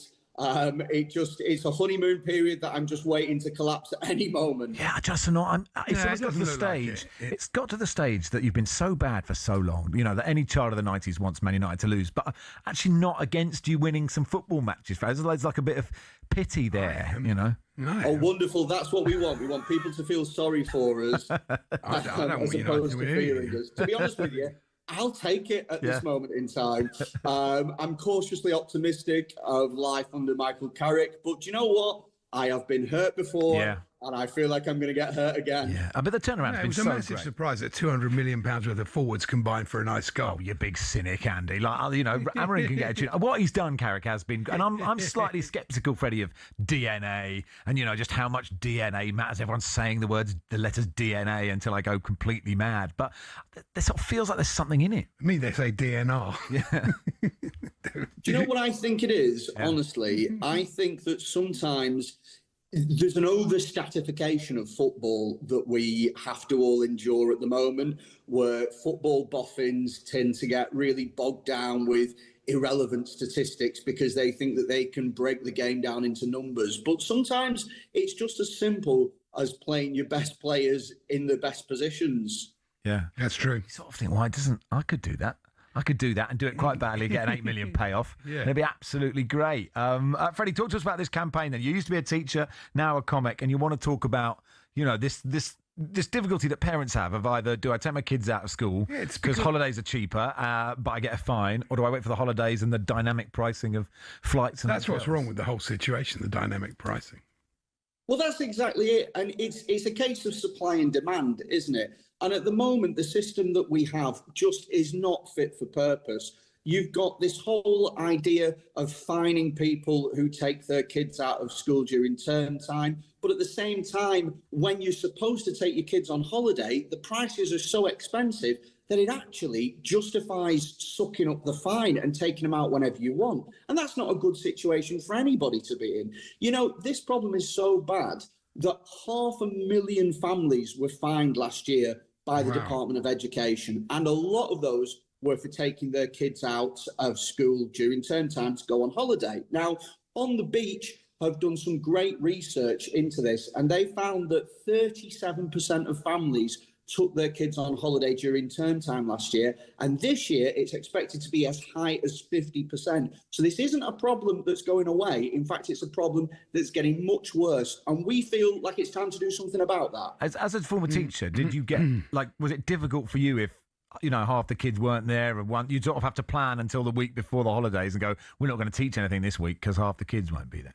Let me tell you this, right? As a former teacher, I have got nothing but respect for anybody who can do that job. 100%, it is insanely difficult, one of the hardest jobs you can do.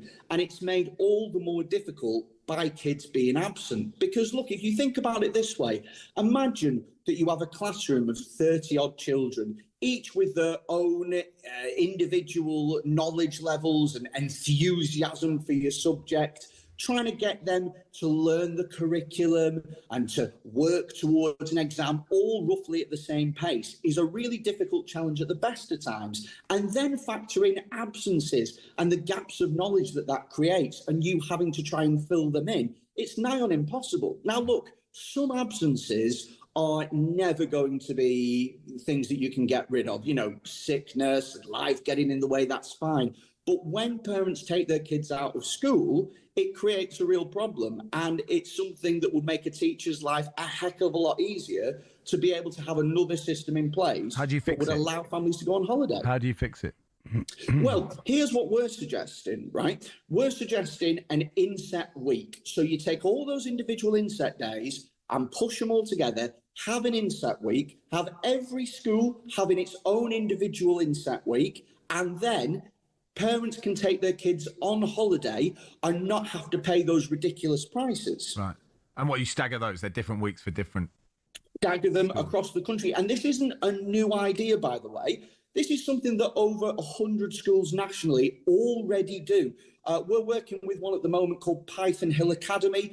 They've actually found that since they've implemented this 7 years ago, attainment's gone up, attendance has gone up, and it's way, way above the national average. So it's a system that works. It's interesting. Would you say stand-up's easier than teaching? Oh gosh. Look, I have performed 30 minutes of stand-up at 11 p.m. at night to 200 drunk Glaswegians, and I have tried to teach Shakespeare to year nines on Friday afternoon, and I take the Glaswegians every single time. That's good. So sort of when you decided to, did you pack in teaching because you knew you wanted to do stand-up, or was there like a sort of a period in between, or were you doing a few open spots and thought, actually, I can give this a go? Like, at what point you had to make the call? I was already doing stand-up when I was teaching, but I was lucky enough that my stand-up career was really progressing. And at the same time, I kind of realised that teaching wasn't my passion. It wasn't my calling. Mm-hmm. And it's very difficult, you know, if when you're surrounded by people who are, you know, as devoted to the job, it's very difficult to stay in it if you know that your heart isn't truly in it. So I just decided to bow out. But I look at the way that it is at the moment. I look at what teachers are being asked to do, and I don't know how anybody can do that. Yeah, do you know what? I had the sort of stereotypical view of teachers that it was a really easy. You finish at 3, you get big holidays until I met my wife. As a primary school teacher in like a really tough part of London for 10 years before we moved to Australia, and honestly, she was just so exhausted and staying late and just it is, you know, and it is, you know, it's the way of the world. But we always think it's ridiculous that, you know, you can earn more just chatting about football than you can actually educating the nation's kids, you know. Do you know what's so funny is you do get people from time to time that go, oh, teaching's dead easy. And then you say to them, well, you do it then. And they go, oh, absolutely not. Yeah. Absolutely not. Look, it's a really hard job. And one of the things that makes it more difficult is having to deal with these absences. So it's a way of making teachers' lives easier, but also making parents' lives easier as well. And the Inset Week thing, of the research that On the Beach has done, it's been massively popular. 94% of head teachers back it, 81% of teachers, 82% of parents. It's an incredibly popular thing. And what we are asking is, if you're a parent that's listening to this and thinks, oh, that'd be a good idea, I'd love for my kid's school to be able to do something like that, reach out to your school, send them an email, send them a WhatsApp. You can find pre-made templates at onthebeach.co.uk already filled out. So it's a 2-minute job just to send it over. Let's start the conversation, because the situation and the system that we have at the moment, it's not working for kids, it's not working for parents, it's not working for schools. So it's time we change something. All right. Thanks, Freddie. Appreciate your time. Thanks for coming on. Good stuff, yeah. Interesting. He's disappeared. That's how it happens. I go, you say thank you, and they say goodbye, and then you go. I sort of worked out how radio shows work before this, but Freddie Quinn there, it was interesting. It is... Jax is getting flogged. This text says, Max, why are all your shows always going on about woke nonsense? This is a sports radio channel. Maybe forget about politics and crack on with the sports. Okay, look, I didn't choose. That was just a bit. It's okay. You can talk about other parts of life. All human life is here. It was just an interesting conversation. Should I want to read out more? I think he's right. Thanks, Andy. I'm with the listener. Were you texting the show during that bit? That text was from me. Okay, fair enough. It's Max Charles and Andy Jacobs with you. What are we doing next? Spencer Oliver's joining us, and he's going to talk about the cost of childcare in the under threes.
You may have seen it on social media.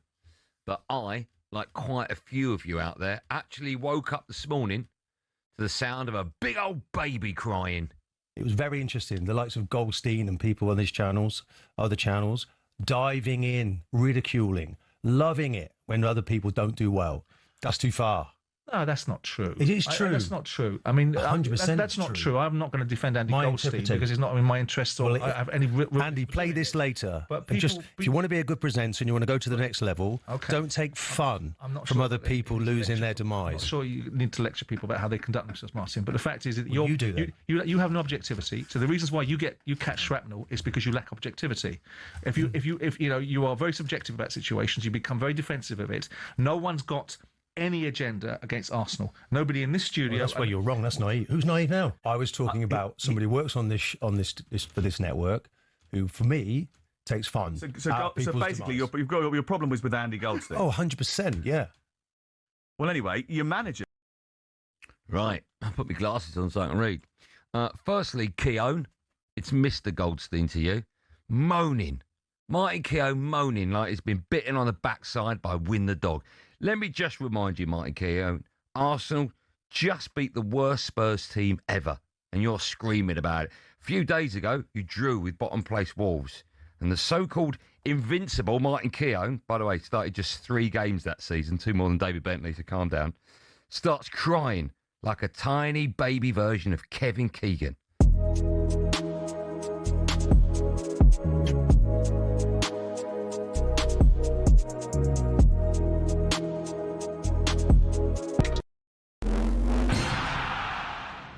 Michael Carrick strengthened his case to the United hierarchy to get the manager's gig on a permanent basis. Victory at Everton means his side have a 3-point cushion in 4th place. talkSPORT's Simon Jordan says there are so many positives about the club at this moment in time. This is like Martin O'Neill going into Celtic. It's like turning a light switch on. It can't be that easy. Or can it be that other people make it so difficult? It's that old expression, is it BS baffles brains? And sometimes managers overthinking it, becoming ideologues and trying to win battles. Your job is to win football matches, not to win battles. United host Palace next. Now, Achraf Hakimi says accusations of rape made against him are false, and the PSG right-back and Morocco captain will calmly await his trial, which he calls unfair. We're told if this gang violence in Mexico continues into March, FIFA may be forced to consider moving World Cup matches. Here's our reporter, Ben Jacobs. If it goes away and then calms down, which is what everyone's focused on, the feeling is that it would be unlikely to return come summer because actually the World Cup would benefit those that are currently involved. 62 people have died in gang violence since an operation killed Mexican drug lord El Mencho. And Swansea fans are getting complimentary towels tonight ahead of their game with Preston. Co-owner Snoop Dogg is in town for it and wants them twirled when he gets into the ground. The towel twirl is common in American sports.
Good afternoon. You are listening to Rushden and Jacobs on talkSPORT in partnership with Toolstation. Gear up for those darker nights with electrical and lighting offers. Next stop, Toolstation. Former WBO Cruiserweight World Champion Johnny Nelson was on with Ali McCoist and Gabby Agbonlahor this morning on breakfast, reacting to the news that Floyd Mayweather and Manny Pacquiao will get back in the ring once again 11 years on from the first fight.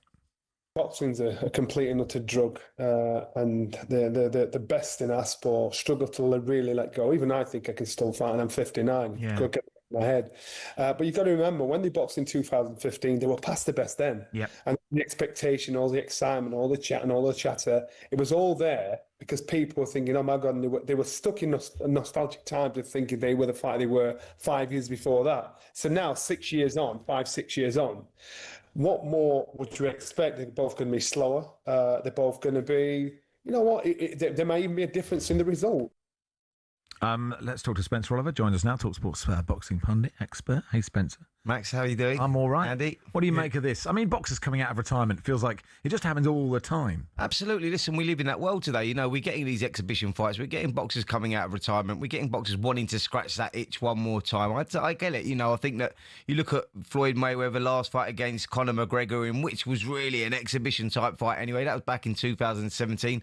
The guys have already fought in 2015, as Johnny already said there. And you go, yeah, they were sort of like not near their best days then. What are we going to get now? We're going to get two, you know, modern day legends going back in the ring again. And I think that as long as boxing is still making great fights, which it is at the moment, you go that there is a space for this, and you either choose to watch it or you don't watch it. But there will be people out there that want to see Floyd Mayweather back in the ring again, and want to be people who want to see Pacquiao back in the ring again. You know, if you go back to last July, Pacquiao drew Mario Barrios for the WBC World Welterweight titles. It tells you there's still a little something in the tank, but I understand it. I understand the space for it, and we live in that world, and, you know, I'm not against it. Yeah, there's an interesting message here. I'm completely against it. There's an interesting message. I think it's wrong. Yeah, for what reason? Because it's not like the veteran golf circuit. It's not like we have veteran sports in every sport, but boxing is a serious business. You know, it's a dangerous thing. But it's not right. You know, haven't they taken enough punishment? They've made enough money, the two of them. I understand where I understand where you're coming from, Andy. But I go, like, we're not going to stop that. Like, when you're talking about, if you're talking about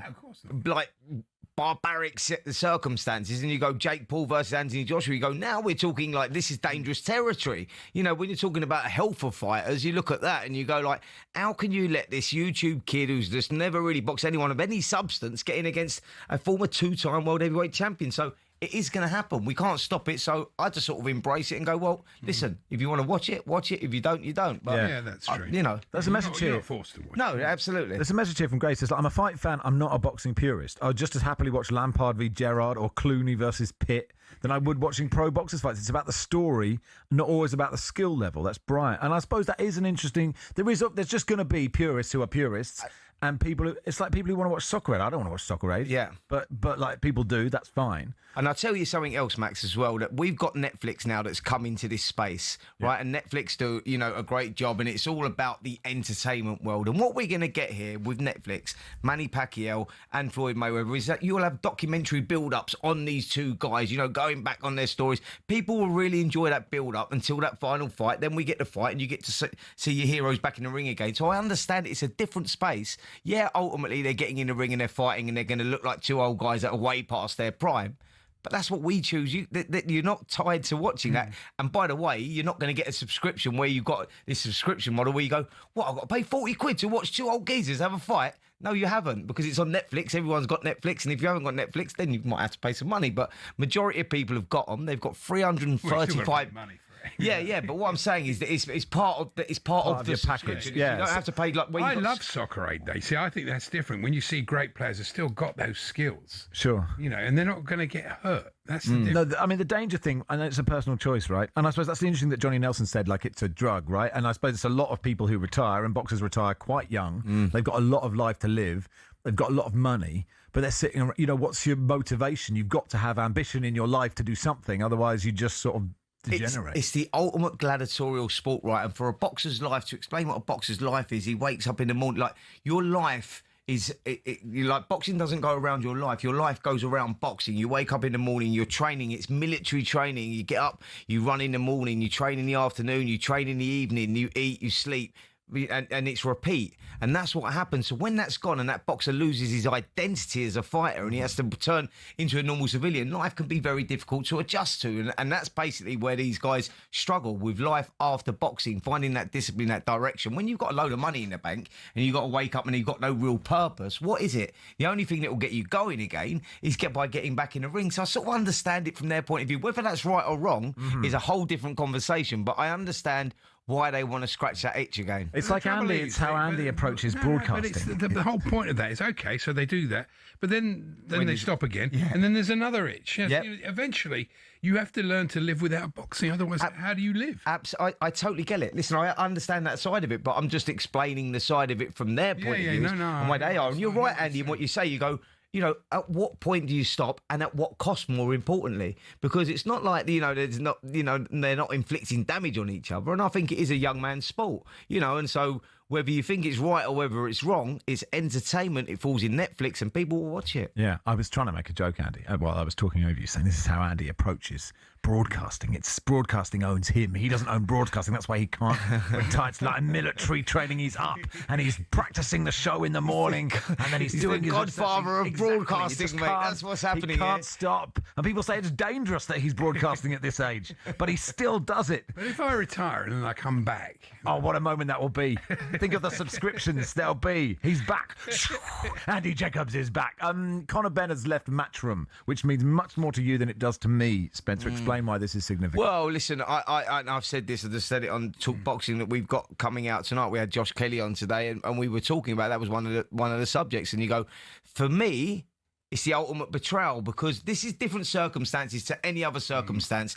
With what Conor Benn went through, those couple of years ago with the 2 failed drugs tests, the way that Matchroom and Eddie Hearn stuck by that kid, even though there was no, they didn't prove his innocence on it. Eddie Hearn said, I looked into his eyes and I believed him because he's a family friend and I trust him and I'm going to stick by him. And he put his whole reputation on the line. He put Matchroom's reputation on the line. He stood at the top of the hill taking bullets for 2 years. A lot of it coming from talkSPORT, by the way, as well. And, he'd done that and he stuck with him. And you go, all of a sudden, it's not for financial reasons where he's left going stale, because, after that, and Eddie stuck by him through those 2 failed tests, he then goes and gets him 2 massive fights with Chris Eubank Jr., gets that financial security for the rest of his life with his family. So it's not the financial situation. He's WBC #1, with the opportunity to fight someone like Ryan Garcia in the near future. So it's not like he wasn't going to get the opportunity to go. So what's the reasoning?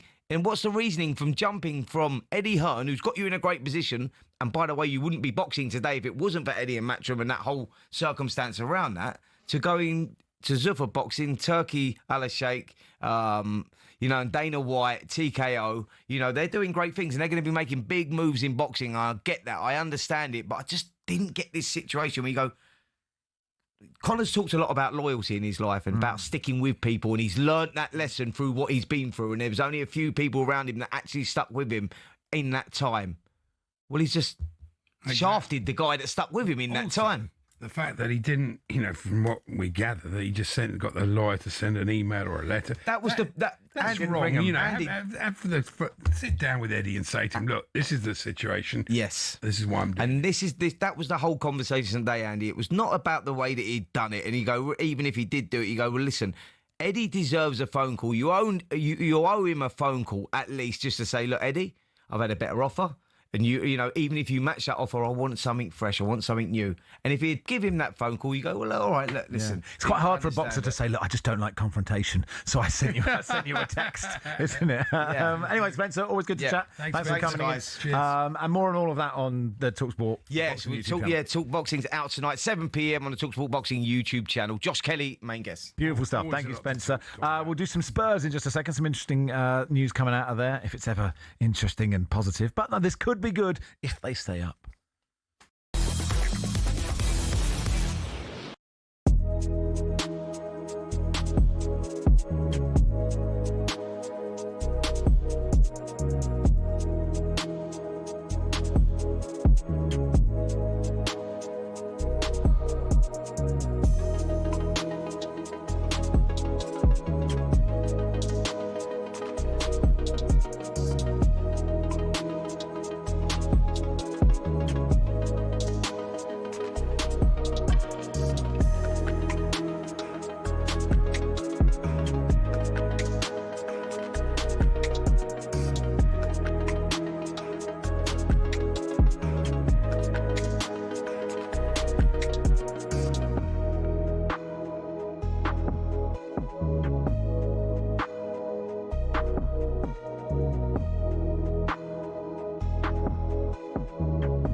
Darren, good morning, mate. How are you? Morning, Darren. Good morning. Not bad, yourself? Very well, thanks. Thanks for taking the time to call us. What did you think yesterday? What's your views?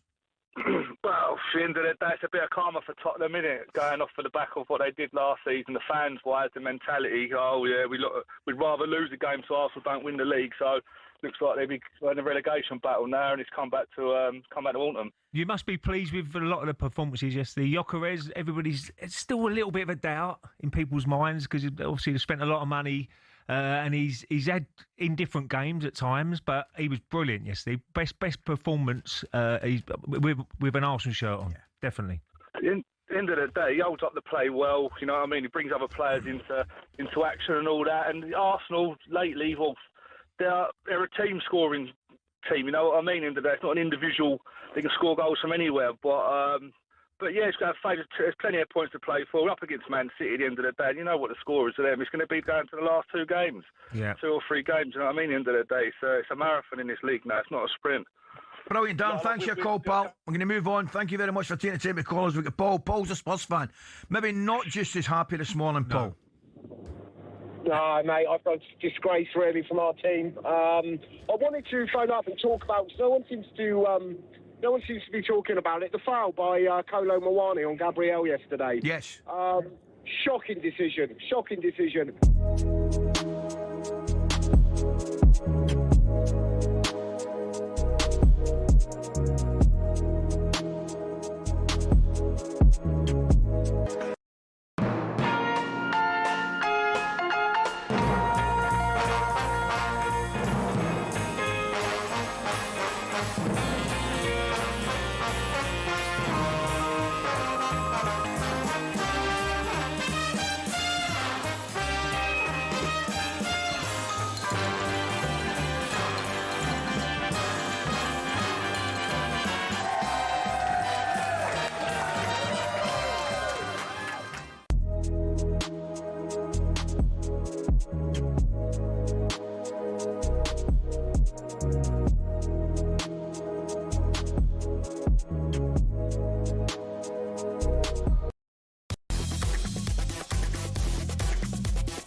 Tottenham 1, Arsenal 4, North London derby delight for the Gunners, who go 5 points clear of Manchester City at the top of the table, and defeat for Igor Tudor in his first game as Spurs manager. And after West Ham's point against Bournemouth yesterday, all of a sudden Tottenham looking nervously over their shoulders. They're just 4 points clear of the relegation zone. So do we have to talk about Spurs? Yes, they're not even playing today. It's very upsetting. There is a story coming out of Tottenham that they're going to rip up their wage structure, right? Matt Hughes in The Guardian writing this. Yeah. Major haul of the squad in the summer. If the team avoid relegation, Mark Langdon from the Racing Post is a Tottenham season ticket holder. Hey, Mark. Hi, Max. Hi, Andy. It's a bit. The problem with I like how sad you sounded with that high. Isn't the problem with it? Say they do stay up, and they probably will, but say they do. Then if they decide to do that, then not only have they got to offer those wages to anybody new coming in, but then they've got to say to people like Van der Ven, well, we want you to stay, so you've got to have your wages doubled. I mean, there's a limit to what they can do, isn't there?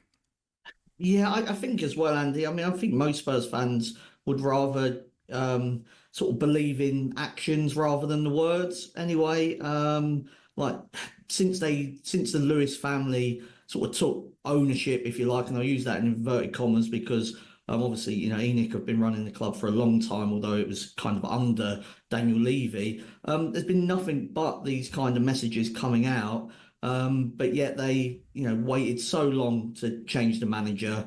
The team was in desperate need of reinforcements in January, and there was a young Brazilian left-back, Sousa, that came in alongside Conor Gallagher, but it was never enough, really, given that I think most people that watch Spurs regularly could see this happening a couple of months ago, that they were just slipping towards the bottom three. I've likened it previously to Brentford football and paying Barcelona ticket prices, and they really do need to invest in the squad, assuming they stay up. But it's a lot of kind of empty promises, I would say, so far. Yeah. So just, if people weren't aware, their wage bill was 222 million for the most recently published accounts. That's 23-24, and that is just a bit more than half of Man City's 413 million.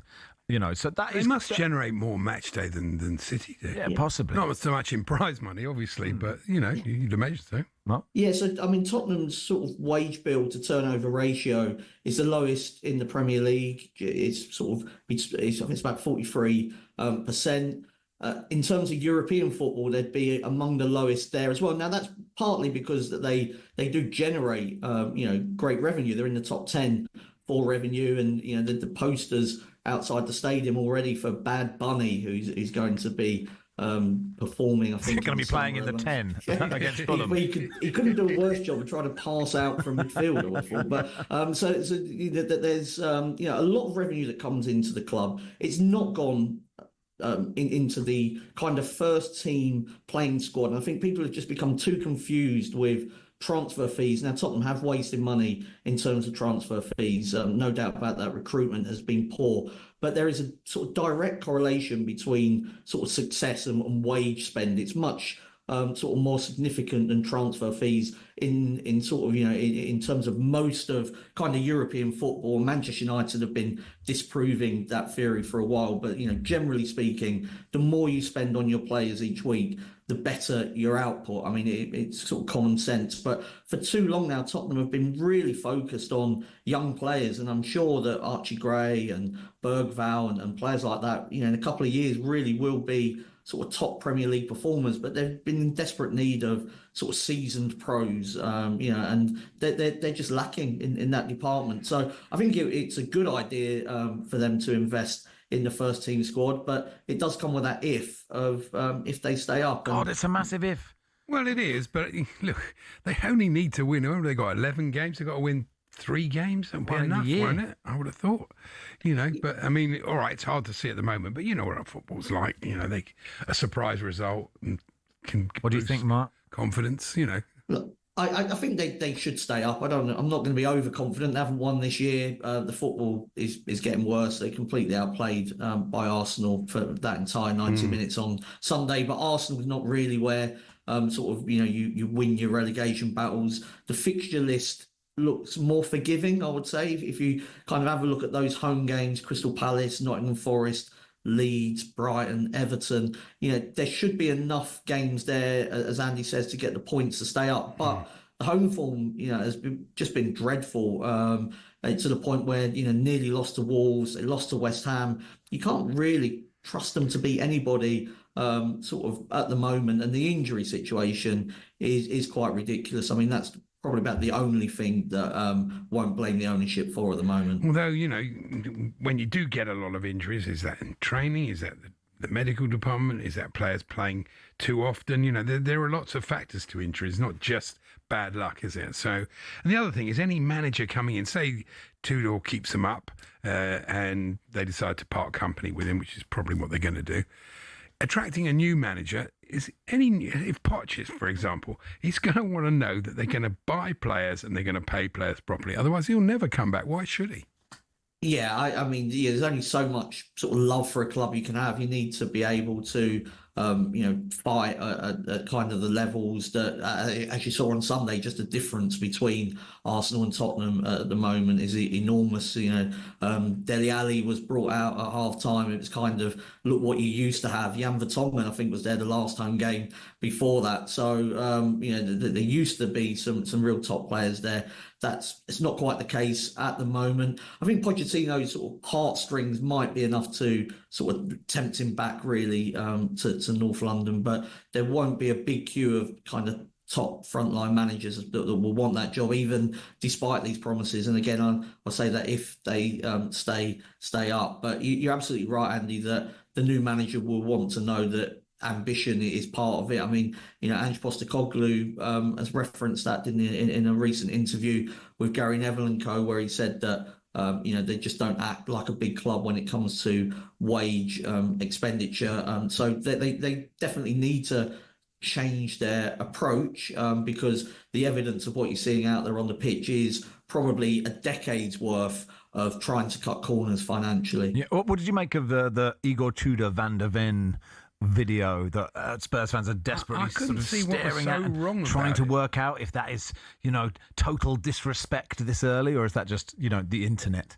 I think that might be the internet, Max. At the game, it didn't look like he was shouting solely at Van der Ven. I think Van der Ven was kind of playing as the left-sided centre-back, was closest to Tudor, but it looked to me like he was telling the whole defence to kind of get up the pitch. And Van der Ven was, trying to listen but also concentrate on the game. I think the message he was trying to send out is probably the sort of more important bit to take out of that. Because Tottenham was so deep, it meant they couldn't pressurise the ball, and it meant that the whole team was disjointed. But they're so deep because the confidence is absolutely at rock bottom, and they don't want to push up, because if they do, they feel like they're going to concede even more goals. So there's kind of the players are just shattered at the moment. They need a point or a win from somewhere. They go to Fulham on Sunday, but they do need to play more aggressively. Otherwise, I don't think it matters who the manager is. You're just kind of waiting to concede goals. Mark, thanks for coming on. Sorry to put you through the pain in the middle of a Still might win the Champions League. Could win the Champions League. League. And be relegated. It'd be a fantastic double, wouldn't it? We settle for that. Cheers, Mark. Mark Langman there from the Racing Post. They played well in Europe. Yeah, but the opposition haven't. They haven't. I mean, okay, they played Dortmund, and they did play well against Dortmund. But, they can only beat what's in front of you. I agree with that. And the difference is stark. But there was a lot to be said for the quality of the teams and the players in the Premier League and the way, and that comes down to wages, which is exactly what we were talking about. But I don't have faith that they will stay up yet. And everyone who says, they'll be fine, it's terrifying. Max Rushden and Andy Jacobs with you until 4. We'll look ahead to the Champions action tonight with Kevin Hatchard in a little bit.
Michael Carrick, unbeaten so far. A trip to Merseyside. They've enjoyed a bit of a new lease of life under Michael Carrick, haven't they? Got 5 games unbeaten at the helm. The only team yet to be defeated in the Premier League this year.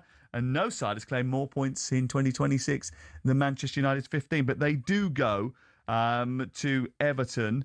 And it hasn't been a great start at the Hill Dickinson yet. They haven't quite bed in there yet. Michael Carrick, though, has been speaking pre-match, and he's looking forward to the trip. Going away to Everton, I know it's a new stadium, but historically it's always been tough. It's always been the atmosphere and the supporters that they create. I think it's always been one of the toughest ones that I've played away from home, so we're aware with that. And then trying to be our best way we can. I think we've got things to improve on, but we've got a good base and a good foundation moving forward. Good spirit. So we'll have to draw on pretty much all of that. That was Michael Carrick speaking ahead of the game, and it'd be fascinating to see how they approach it, Martin, because it is traditionally a difficult place to go, but Manchester United always seem to do well away at Everton. They do. It's a fixture that they like traditionally. Just interesting the job that Carrick's done since he's taken over. Mainu particularly has come in and just torn up that midfield, was deemed not good enough by the previous manager. Well, they didn't have the ability to get an extra midfield player in because they were playing 3 at the back, did they? So he was sort of almost sacrificed for that. Because of this obsession with playing in a way that players were never really going to take on board. And since he's changed it to a 4-3-3, they look like it's seamless. Everybody looks comfortable. And they've had some incredible results, no doubt about it.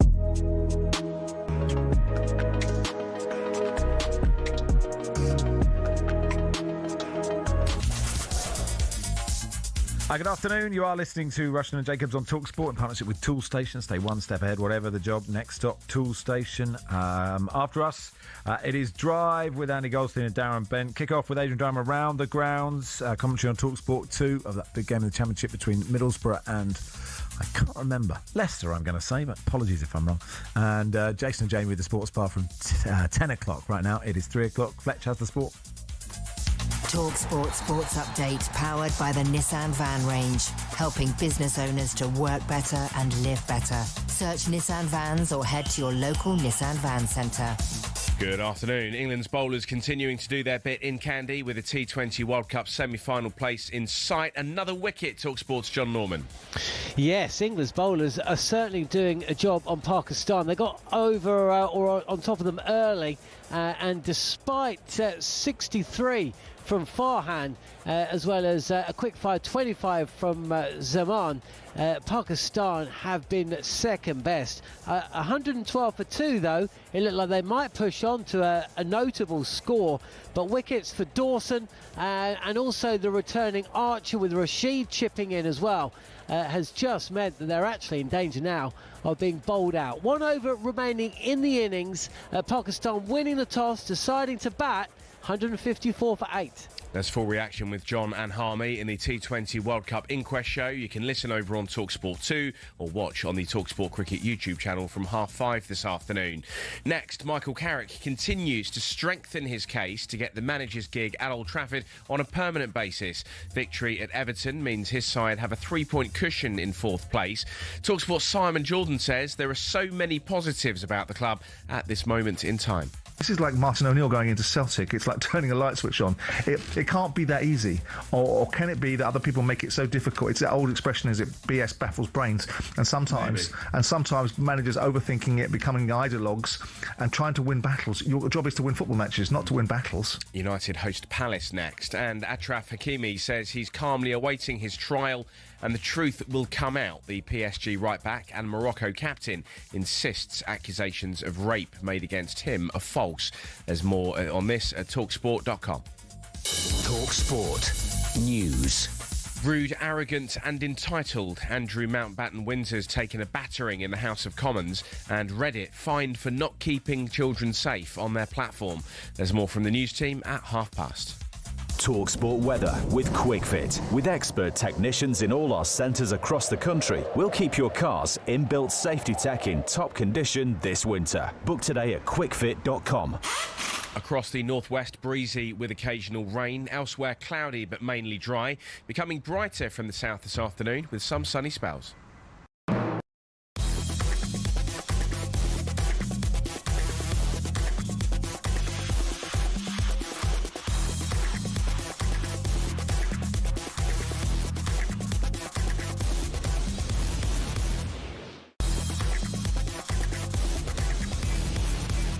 Paddy's Pick on talkSPORT with Paddy Power. Can you guess who's made the headlines this week?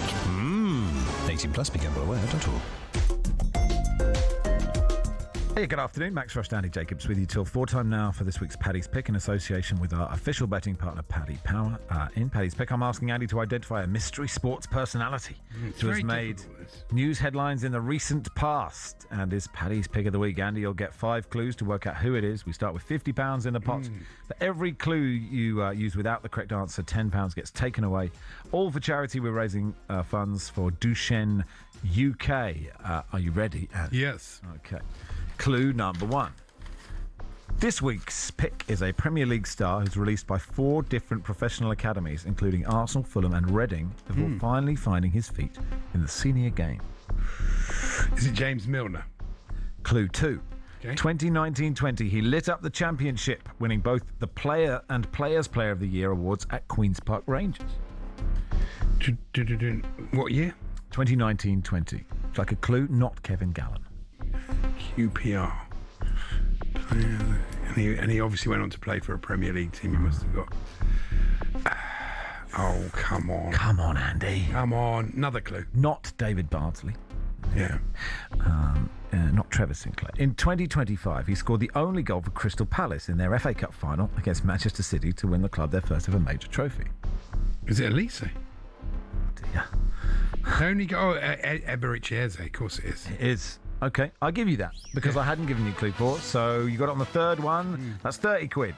Everett Chiesa, Paddy's pick of the week for scoring twice in that win over Spurs, becoming the first Arsenal player in 91 years to score 4 or more goals against Spurs in a single season, a feat last achieved by the legendary Ted Drake in 1935. Were they good goals, Andy? No, Tremendous. Come on, it's an open goal. £30 raised for Duchen UK this week, thanks to our friends at Paddy Power. Official H&J betting partner, 18 plus, only begambleaware.org. Paddy's Pick on talkSPORT with Paddy Power. Can you guess who's made the headlines this week? 18 plus, begambleaware.org. It's that nice time of the show when you sit back and you go, Andy, what have you got? And hopefully, Andy, like a coiled spring. I am. I'm slightly concentrating on the cricket. That's okay. You're not at work. It's distracting me. It is, and actually, they've designed the studio badly because there's a TV the size of a house, and Andy is staring right at it. So there we go. Pakistan, 163 for 8, last ball of the innings, and it's gone for just a single. So England will be chasing 160. Oh, he's run out. Yeah. Oh, yeah, for 2. Okay. So they'll be chasing 165. Yeah, 165. To win. Are you happy with that? It should be a very good game. It's a competitive total, I would have said. Yeah, I agree with you. Yeah, I look forward to finding out what happens. Okay, here's one for you. Okay, yeah, I'm ready.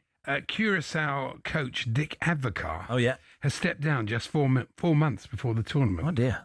Did they get a warning? Warnings Advocaat. Thank you very much. Is that a make of Advocaat? Of course it is. Does that help? Do the kids know? What's your favourite make of Advocaat? There's only one. Is there only one? Well, then no, there's 2, I think. Okay, right. But I do that's apologise. the most famous I one. do apologise for knowing no makes of Advocaat. Do you ever drink Advocaat? I don't ever drink Advocaat. It's quite a nice drink, actually. Is it? Yes. I don't really know what it is. Is this sort of like eggnog? Eggnog, yeah. It is eggnog. It's nice is at it? Christmas, yeah. Okay, no thanks, not for me. Bit gloopy. Don't like my drinks gloopy. It's a bit gloopy. I like liquid to be liquidy. I like my drinks liquidy. The Princess Royal. Yes. Yeah, okay. It's a good time for the royal family. What's this about? That's true. She's the past master of the Worshipful Company of Butchers. Okay, good stuff. Yeah, I had some lovely lamb chops off her last week. Tremendous. Did you? Yeah. She's always there, isn't she, at Smithfield, 4 a.m., driving one of those big lorries. I used to, I was doing a breakfast show and got a taxi here once on the old building, right? It's a 4:40. I'm getting picked up. 4:05. I'm getting picked up at 4:40, and this taxi driver drove through Smithfield. It's the only place at 4:40 in the morning you can get stuck in traffic. There for 10 minutes. I'm sitting there going, this is absolutely... Anyone could have told you this. Anyway, it's a fascinating place. We're used to it. It's no longer there, is it? I think it's moved. Yeah. I think it's moved, yeah. Happy Mondays legend Sean Ryder reckons humans are all taking part in an alien experiment. I have no further information. That's the only bit I got from the Star. I know, I saw that piece and I thought, You're not into that? Well, it's a load of old nonsense, isn't it, really? Aliens, do they exist? Sean so. Ryder is live on Drive. No, he's not. James Milner's on Drive, though, so that's good. Emma Roddick. Who? Emma Roddick. It's Andy. It's a clone of Emma Raducanu and Andy Roddick. They're one of the best tennis players. Emma Raducanu. Okay, Emma, what's she doing? She's set to sign a new sponsorship deal with Uniqlo. I should hope so. Yeah. Are they selling bandages and splints, is my question. She's won one major. That's more than most of us. That's very true. Go on, Emma. I knew you. Yeah. I knew you. Come to her defense, you typical woke lefty idiot supporting a young sports star. Well. Whenever I ever go, he always sticks up for him. Paul and I are nice. Well, you are, and I'm not. No. So now the thing is, I've run out of bits. That's okay. I've got some news about Stacey Solomon and Joe Swash. They're on holiday. Yeah, they're on holiday. Okay, you know. How did you know? They're on the piste. Yeah, the celeb couple snapped themselves. It's sporty, isn't it? It's with the Winter Olympics just happened. Stacey Solomon and Joe Swash went skiing, and it is worth 3 paragraphs in the Star. Do you want all of them? The celeb couple snapped themselves on a skiing holiday over the half term with the kids. Telly host Stacey, 36, wrote, "On top of the world with our whole world. Feel so grateful to be in the mountains and above the clouds with the people in my life who are always there, no matter what. Family is everything, and I'm so lucky to make memories with you." The pair have 6 children. Blimey, okay, from previous relationships as well. With 2. I'd have 2, and that's too many, I would say. I don't do enough of this on Instagram. Do you know when people now do... Oh, I hate this. February photo dump. And it's basically, look how great I am. And they've just said, here's me at this premiere of this, and here's me doing something fancy. And I go through going, this is when I had hives. And here's a picture of the watermelon I picked up in the supermarket to see if Mrs. Rushden thought we needed a watermelon, and here's some biscuits. Yeah, but you like the banal. You celebrate. I don't believe anybody's life is interesting. No, it isn't. I don't believe yours is interesting. Mine isn't. I don't believe mine is interesting. It I don't isn't. believe anyone listening's life is. None of you are leading interesting lives. We're all leading incredibly boring lives. We all get up, think, I wonder what's for breakfast. What have I got to do today? When can I get to bed? And that's it. But the thing I can't stand, the thing that gets me is if you love your wife, for example. I do. But thank you for saying if. Yes. Yeah, Well, I can confirm. Good. Not everyone does, you're right, but I'm not in a loveless marriage. If you are, text us now, 1889.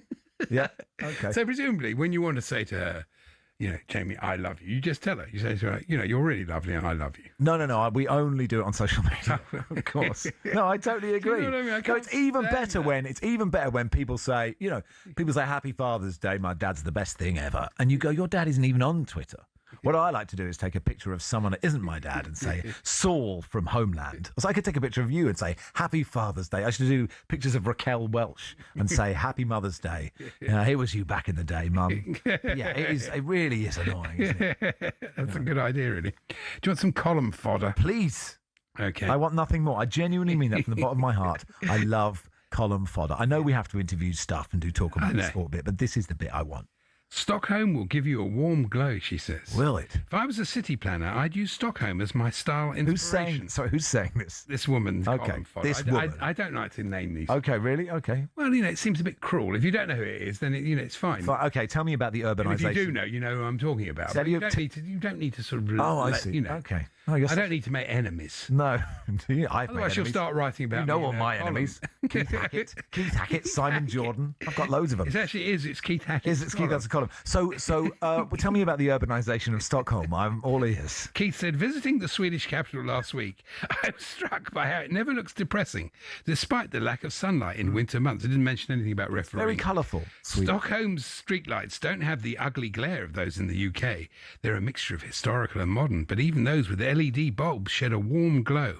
And few inhabitants close their curtains or blinds, which allows their chic pendant lamps or candles to illuminate streets as the daylight fades. If you think this bit on lampposts isn't interesting, when I was on local radio and I used to get in the morning and be like the out and about reporter, I once had to go and report on Peterborough's oldest lamppost, and I didn't have a guest, so I had a 5-minute slot at 6:40 a.m. on Peterborough's oldest lamppost. And the thing was, Peterborough's oldest lamppost looked quite a lot like all the other lampposts in Peterborough. It wasn't even a special lamppost. And but you do think if I can do 5 minutes on Peterborough's oldest lamppost, anything after that will be a were walk they in the better park. than Stockholm lampposts? Well, at the time, I'd never been to Stockholm, so I couldn't really compare. So it was if there was a flaw in the report, it was that.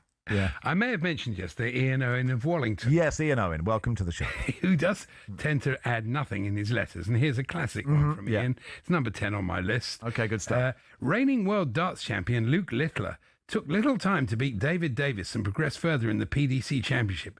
Luke, well, we know that was a result. You could have read that in the paper, so it doesn't really add anything. Luke just seems to get better each game he plays. Right. Yeah, he's Luke Littler. He's won the World Championship. I'd imagine that's true. Sometimes it's good to have him. He's not going to get worse, is he? Well, he might. Wollaston Village FC, friends of the show. Don't know about your brands of Advocar, Max. What are you even doing on talkSPORT? Freddie says, any update on Magnet Gate? I still don't have a magnet. I don't know if any of management are listening through the glass, but there's no magnet. And when there's a big montage of all the presenters, I'm not on it. And there are people on there who've probably never done a show on there. I see one of the Daves just stood up to walk to the wall. Maybe he's going to add me in now. Someone get good at I'm not precious about it, but if I could have at least one just prove my existence. 15 years. I don't ask for much. Anyway, what is it? What's next, Andy? This is a letter to the Star. Okay. My mum is extremely sad Andrew Pearce is leaving Good Morning Britain. I am too. Me too. My mum gets up early just to see him. She calls him and Kevin Maguire the two Ronnies, affectionately. God. I will miss Andrew. Well, it's good night from him. Yeah, I get the idea there, but I mean that is not great praise for the two Ronnies, is it? I don't think they're going to. It's not great for the two Ronnies. It isn't. There we go. Did they have more? I would watch Good Morning Britain with Ronnie Barker and Ronnie Corbett. Yeah, not now. I think it would be a slower show, but Weekend at Bernie's style. You never know. Okay, well, I enjoyed all those bits. Thank you very of much. information.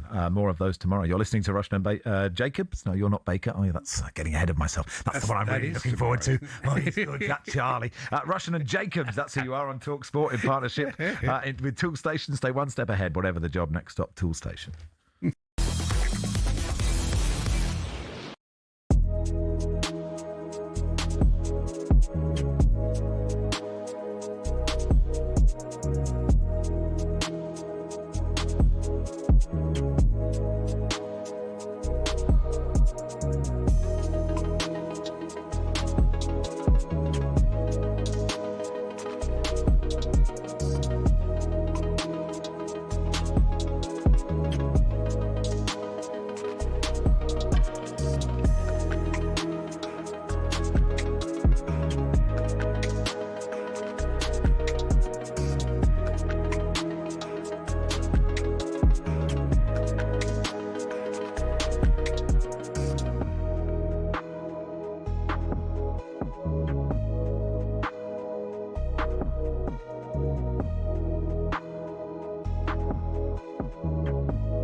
Let's talk about Oliver Glasner.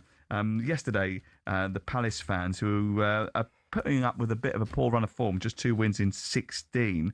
Their patience seems to be wearing thin. Sacked in the morning, chance came when I was in Mostar with them on Thursday night.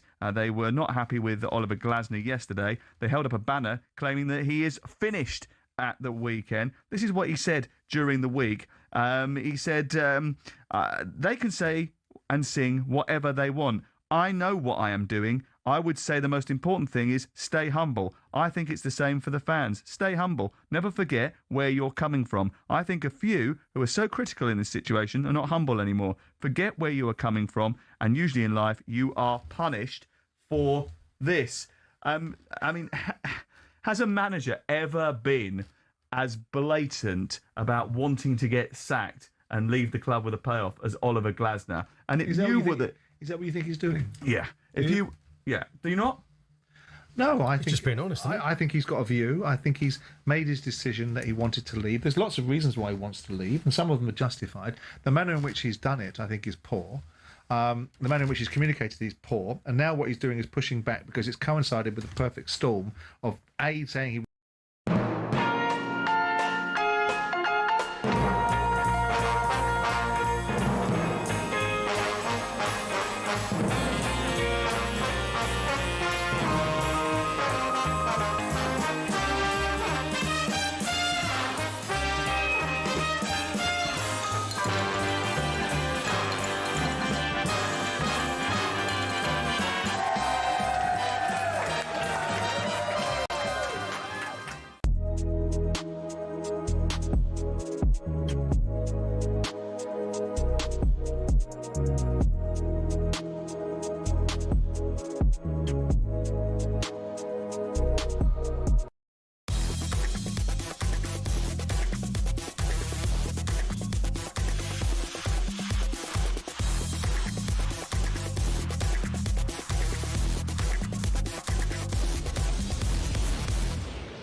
Got one about a microwave, apparently. What, my dad? Yeah. I was telling Andy my dad's a racket. He should go on a cruise with my dad. It'd be a wonderful time they'd have good, together. really. Max Rushden, Andy Jacobs here until 4. Let's look ahead to the Champions League games tonight then with European football expert Kevin Hatchard. Hey, Kev.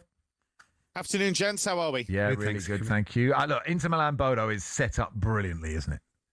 Yeah, it is. And the thing about Bodo that's really interesting is that people will talk a lot about the fact that they have those natural advantages. They've got that artificial surface at their home ground. They've got, conditions at the moment where it's -10. That was not the whole story last week when they won 3-1 against Inter.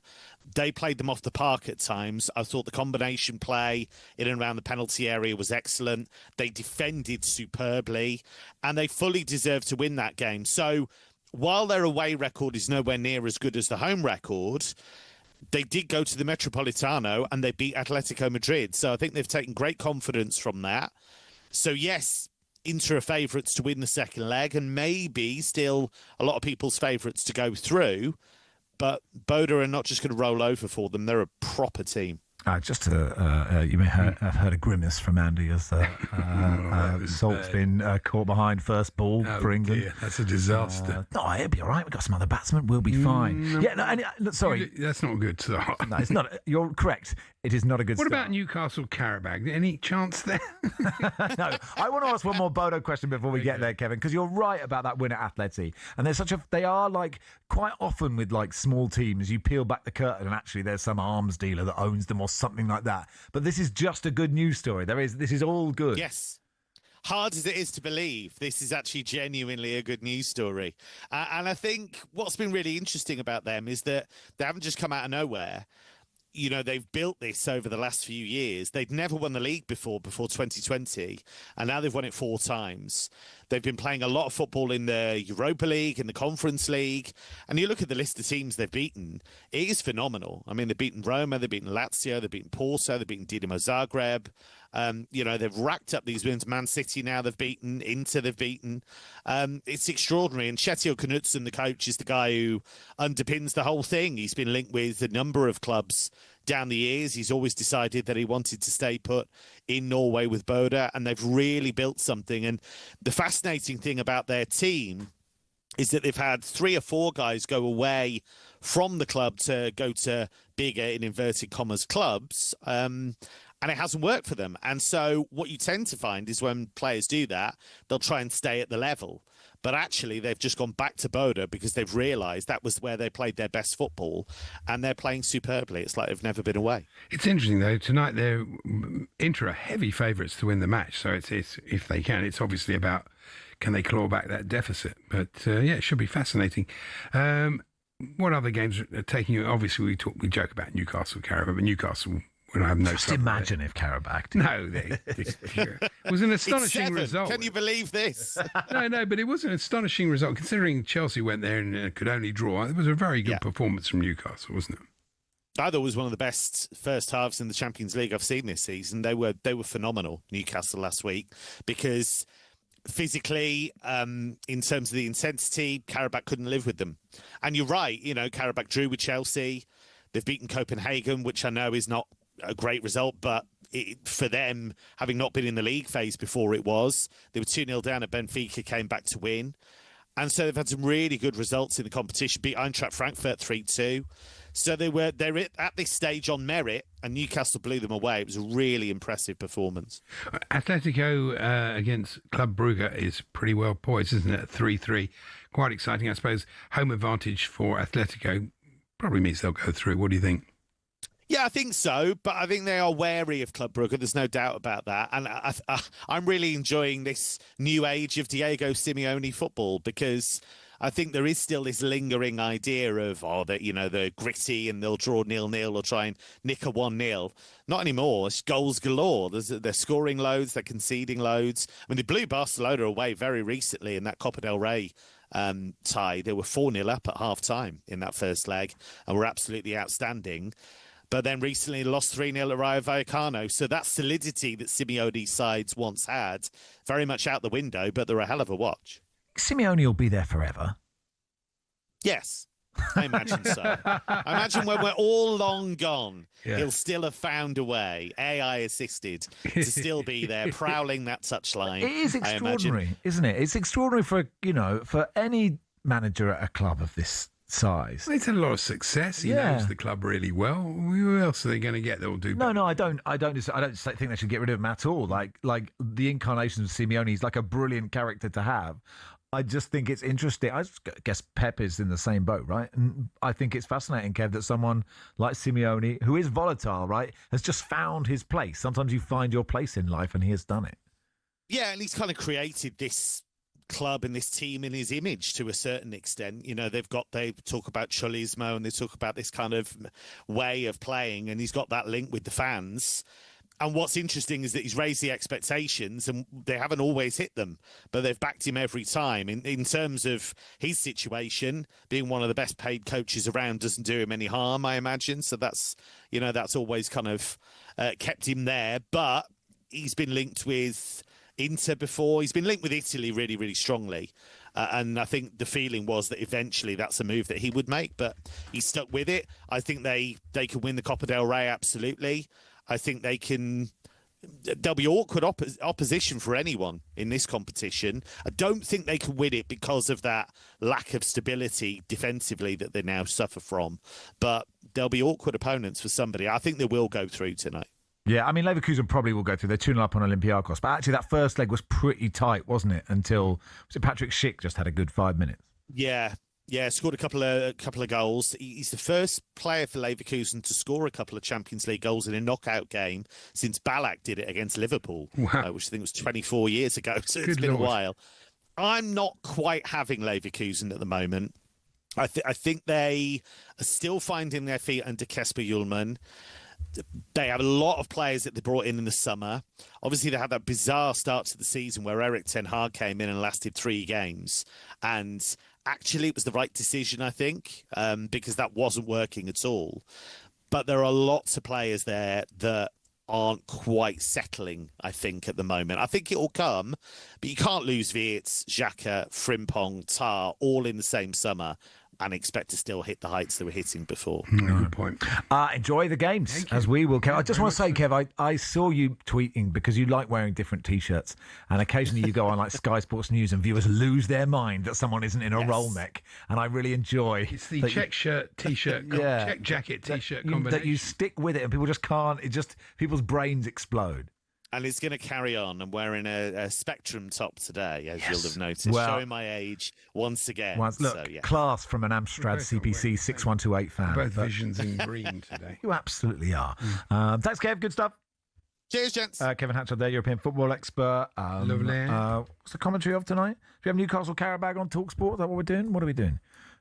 Around the grounds. There we go. Around the grounds as the goals go in. And talkSPORT 2 has Middlesbrough versus Leicester.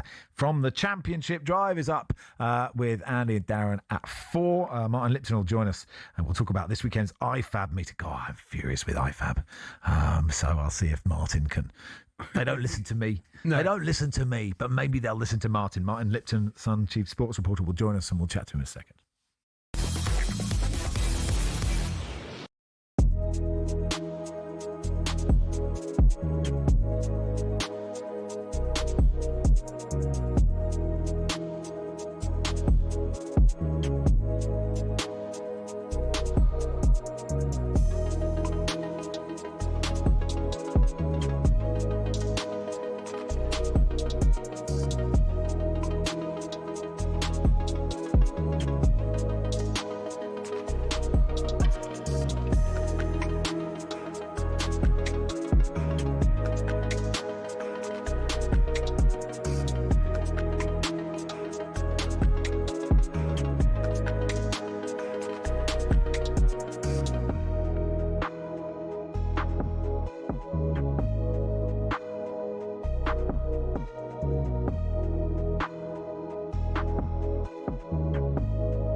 Nicky O'Reilly's brace kept City in the title hunt with a 2-1 victory over Newcastle. Chelsea dropped points at home to Burnley.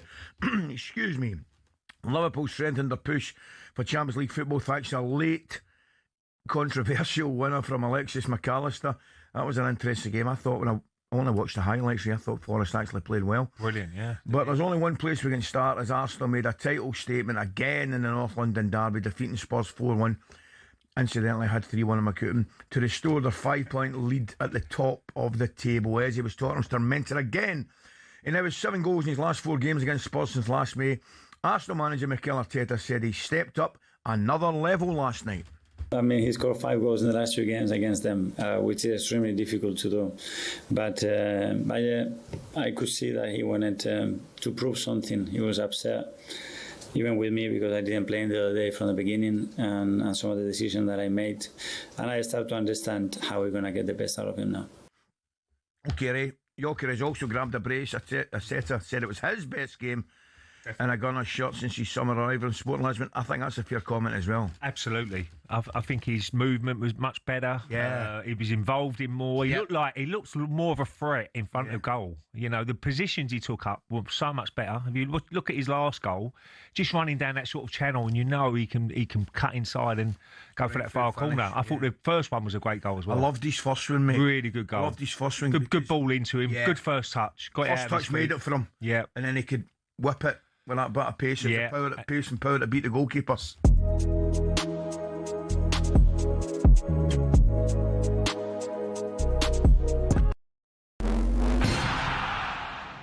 Michael Carrick strengthened his case to the United hierarchy to get the manager's gig on a permanent basis. Victory at Everton means his side have a 3-point cushion in 4th place. talkSPORT's Simon Jordan says there are so many positives about the club at this moment in time. This is like Martin O'Neill going into Celtic. It's like turning a light switch on. It can't be that easy. Or can it be that other people make it so difficult? It's that old expression, is it? BS baffles brains. And sometimes managers overthinking it, becoming ideologues and trying to win battles. Your job is to win football matches, not to win battles. United host Palace next.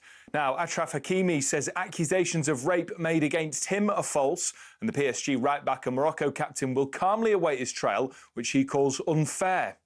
We're told if this gang violence in Mexico continues into March, FIFA may be forced to consider moving World Cup matches. Here's our reporter, Ben Jacobs. If it goes away and then calms down, which is what everyone's focused on, the feeling is that it would be unlikely to return come summer because actually the World Cup would benefit those that are currently involved. 62 people have died in gang violence since an operation killed Mexican drug lord El Mencho. And Swansea fans are getting complimentary towels tonight ahead of their game with Preston. Co-owner Snoop Dogg is in town for it and wants them twirled when he gets into the ground. The towel twirl is common in American sports.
Just talking, I wasn't paying any attention, talking to himself. You've already given up on this T20. John Norman watching. Not been a great start for England. Disastrous start. Yeah, 17 for 2, midway point of the third over. Pakistan setting England 165 to win and make it through to the semi-final stages. I keep things brief, but one change is that Harry Brook has promoted himself up the order. That, I think, is a good move. He's come in at 3 ahead of both Banton and Bethel, who've both struggled. He's 15 not out, 1-4-1-6. But Joss Butler, talking about struggles, Joss Butler, he only faced 2 deliveries and he could have been out to both of them. In the end, he was out to the second of 2 deliveries bowled by Shaheen Afridi, who picked up the wicket of Phil Salt, first ball of the innings. Now, Afridi came into this match and many thought he might have actually been dropped. He was so woeful in the build-up, but he's picked up both openers. The first one was Phil Salt, ambitious drive first up, thick outside edge taken by the keeper, and then Butler came in. First shot he played was just a tentative prod. Afridi thought he had his man, just went past the outside edge, didn't touch the bat. The second ball that he bowled to Butler and over later, a wild hack inside edge this time, and the catch was taken. So Butler's gone for 2, Salt's gone without scoring, and England is 17 for 2, chasing 165. Yeah, I'm sure he'll get his form back for the IPL. Tremendous. He's like he's forgotten how to bat, Butler. It's weird. Yeah. John, just what chance, like, how bad is this start? Andy's obviously given up, but he is, well, because I would if argue, you lose 3 wickets in the power play and you don't make at least 50, you're going to be in trouble. But you are one of the world's natural pessimists, I would I've say. watched a lot of T20 cricket.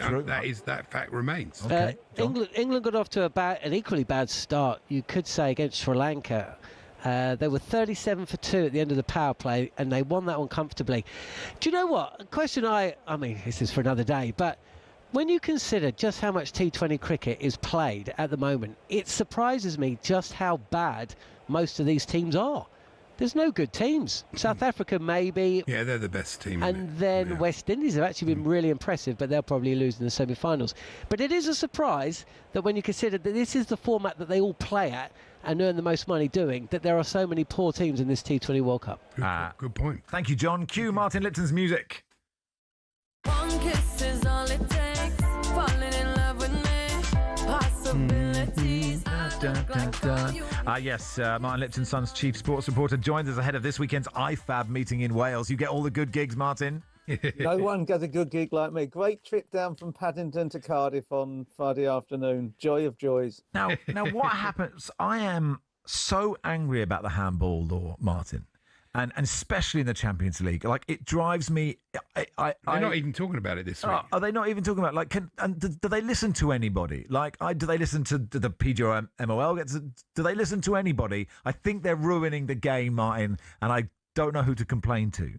Well, the problem you have actually is you don't know what laws are going to apply when it comes to handball. There's a very different bar set in the Premier League to European games. We watch a game in Europe and say, oh, that'll be a penalty. You watch the same incident in the Premier League, so that's never a penalty. And therein lies the problem. There's an inconsistency. The attempt, I think, from IFAB, and we're talking about, pretty bright people and former referees in the case of Pierluigi Collina and David Elleray, and all of the chief execs and FIFA and Arsene Wenger, that they want to improve the game. That is genuinely their ambition and hope. I think a lot of the changes and tweaks have been quite good, actually. But handball seems to still be the great issue for everyone, that we can't work out what is and what isn't a handball. And I saw Liverpool fans moaning on Sunday that the goal was disallowed by McAllister when it's hit his elbow. Well, he didn't mean to. That's irrelevant. Yeah, no, you surely know that by now. If it hits his arm and it goes in, it's no goal. Stop moaning about something that everyone's supposed to understand. But you know what? Actually, I don't mind that being given as a goal. And if it hits a player's elbow, defender's elbow, like that close, I wouldn't mind. No, but if it hits a defender's elbow and it's going in, it is a penalty. So, I'm not sure. But that's not the handball that we all hate. I understand that. The thing is, though, that what I'm fascinated by these people is when they brought in the 8-second rule for the keeper, it was a good idea. But your immediate first thought was, well, hang on, what about goal kicks? What about throw-ins? That's when you get real time wasting, and now I see they are going to examine that. But it's the right thing to do, isn't it? Yeah, it is, and that's where they're going. They are now heading towards a countdown clock of 5 seconds for a throw-in and a goal kick. What's not clear, actually, if you take too long on a throw-in, the other team get a throw-in. That's quite simple. What do you do if you take too long to take a goal kick? I mean, you can't give the other team a goal kick. Is it no, you give them a corner. You give them a corner, yeah, absolutely. That's yet to be defined. In the same way that we know there's going to be, it looks as though they're going to vote in favour of VAR for second yellow cards and for clear and obvious mistakes when a corner's been awarded, but not, I'm told, when a goal kick has been awarded, which should be a corner. So there's lots of things that are still being up for debate. They're going to have this, try to rush people on substitutions. You've got 10 seconds to get off the pitch. And if you don't, your team will play a man short until the next break in play. Well, that will get people off the pitch. So it's all about tempo and speed of play. That is a really important issue, which they genuinely are trying to address. And they're still looking at offside trials like the Wenger law. Because I've noticed, Arsenal have been doing this for ages and other teams are coming. Arsenal will take ages at every set play. And it's got to be deliberate. It's got to be, the idea is, can the defenders maintain their concentration? I don't know.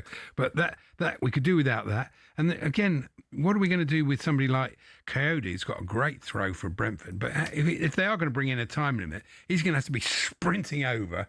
And it's going to be quite tricky, isn't it? It could stop long throws. Well, it certainly will make them have to be in a position quicker, and you can't then get the defenders up from the back, as it were. So, yeah, it's going to change football once again. And we'll see, actually, very swiftly, because these law changes will come into effect from July 1, but I think it's very, very likely they'll be adopted by FIFA for the World Cup, which obviously runs across July 1 from June 11 to July 19. So we will get a taster fairly swiftly as to what it's going to look like in the Premier League next year. And it may not go down particularly well. If you can look back to 2019, they had that the rules on penalties with VAR checks there, and all of the changes that for the Women's World Cup, which were then going to be brought in for the Premier League. And it caused absolute chaos during that Women's World Cup. I hate the idea that the penalty is a one-shot deal, and if you don't, the rebound off the keeper, you won't be allowed to put it back in. That's not going forward at the moment. Yeah, I don't like that one. It was something that Collina was quite keen on, but it's not actually on the agenda at this stage. It could change. Last year we we were talking that the goalkeeper 8-second countdown was another trial to be looked at in 2 or 3 other leagues. And Infantino came in and said, is it working? Yes. Well, let's just bring it into the laws now. And they did. And that was basically his decision. Right. So can there's I a just... little bit of what does Gianni think on Saturday morning is going to be a factor Which as is, well. you know, no one's ruined football more than him in the last 10 years. But and like the Wenger law is so terrible. Like anybody who really sits back and thinks about it, if they want daylight, no defence can ever defend high. They'll be so low, there'll be no space behind the defence. It's such a terrible idea. Can I ask Martin about the power structure here? You just say Kalina wanted this. He's a former ref, right? Like, how much they have so much power. This is what who has the power to make the decisions to change the laws of football? The British home nations have the power because they can block anything. The 4 home nations, England, Scotland, Wales and Northern Ireland, have 4 of the 8 votes. Which is mad. Nothing can change without 6 votes in favour. So mad. basically, why do we? It's like the British Empire. Like, this is ridiculous. This is because of the formation of FIFA in 1904, when England came back into FIFA in 1930, or the British nations came into FIFA in 1913. This was the deal. Because at the time, most of the laws were being codified by the FA effectively. So there was a decision made to make sure to enable the merger of the home nations and the rest of world football, that they'd have this power over IFAB. And that has remained now for nearly 100 years. And I think it's quite interesting. I mean, there are certain things that the British nations, or certainly England and Scotland, were less keen on than some of the ideas are being put than Wales and Northern Ireland were on others. I mean, they don't vote as a bloc.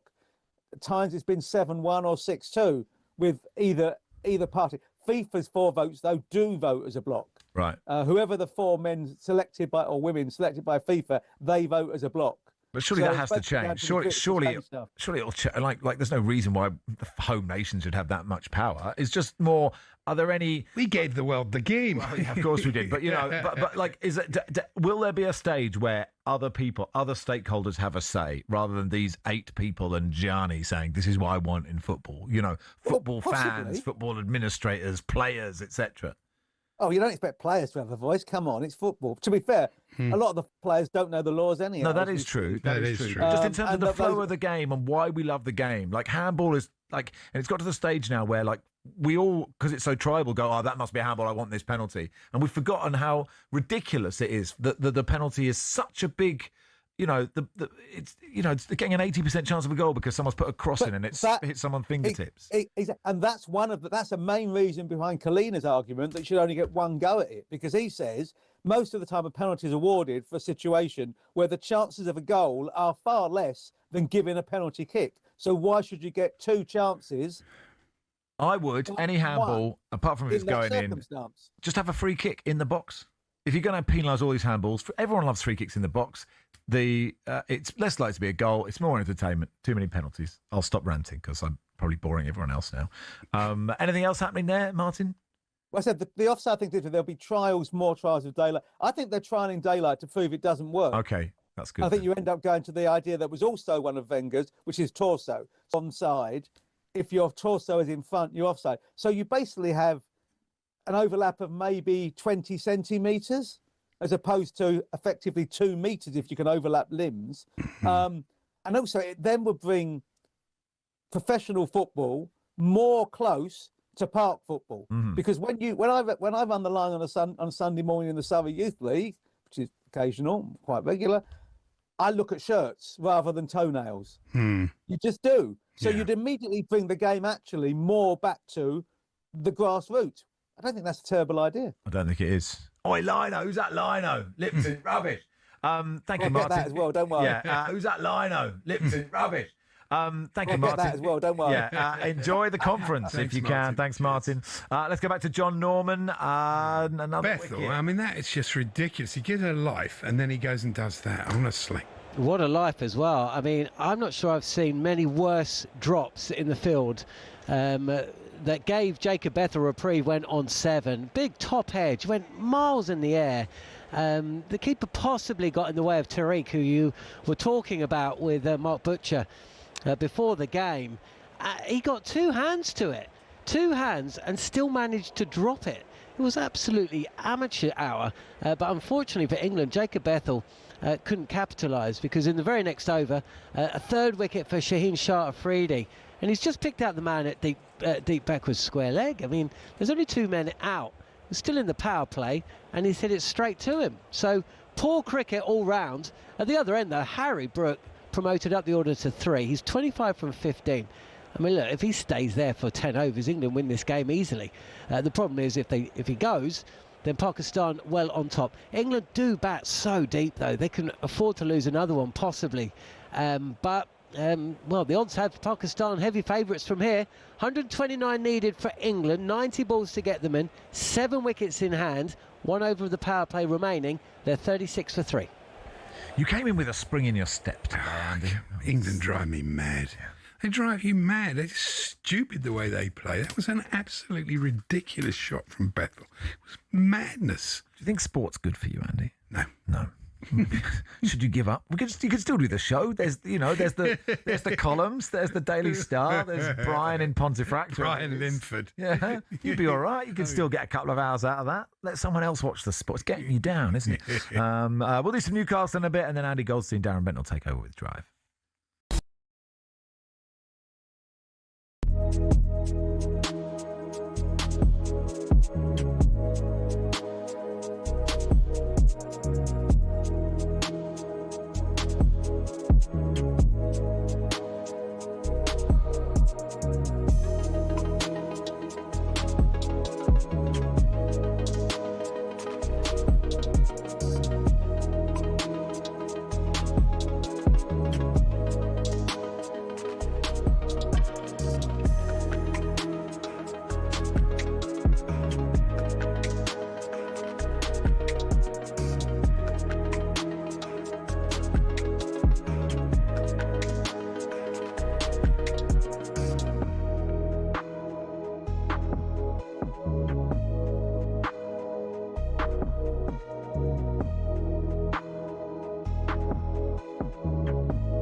Who we are,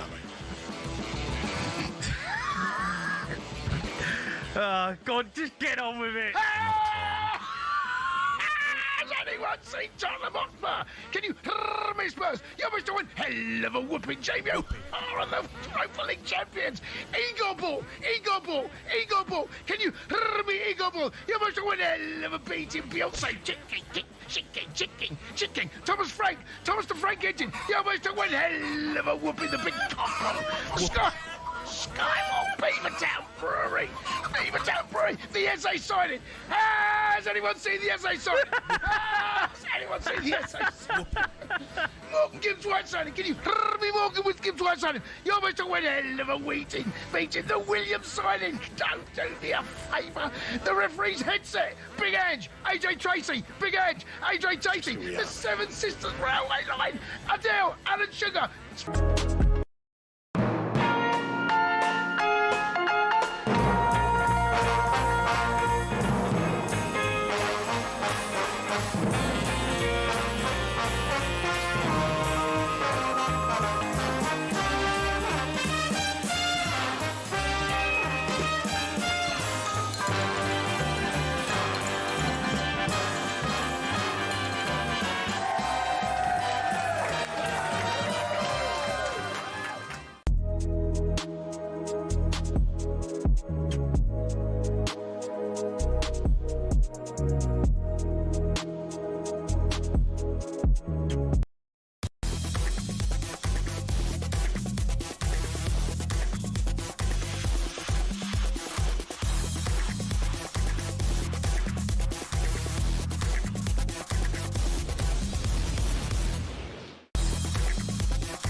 And they're off. Win a trip to Cheltenham, Alan Brazil style, on talkSPORT.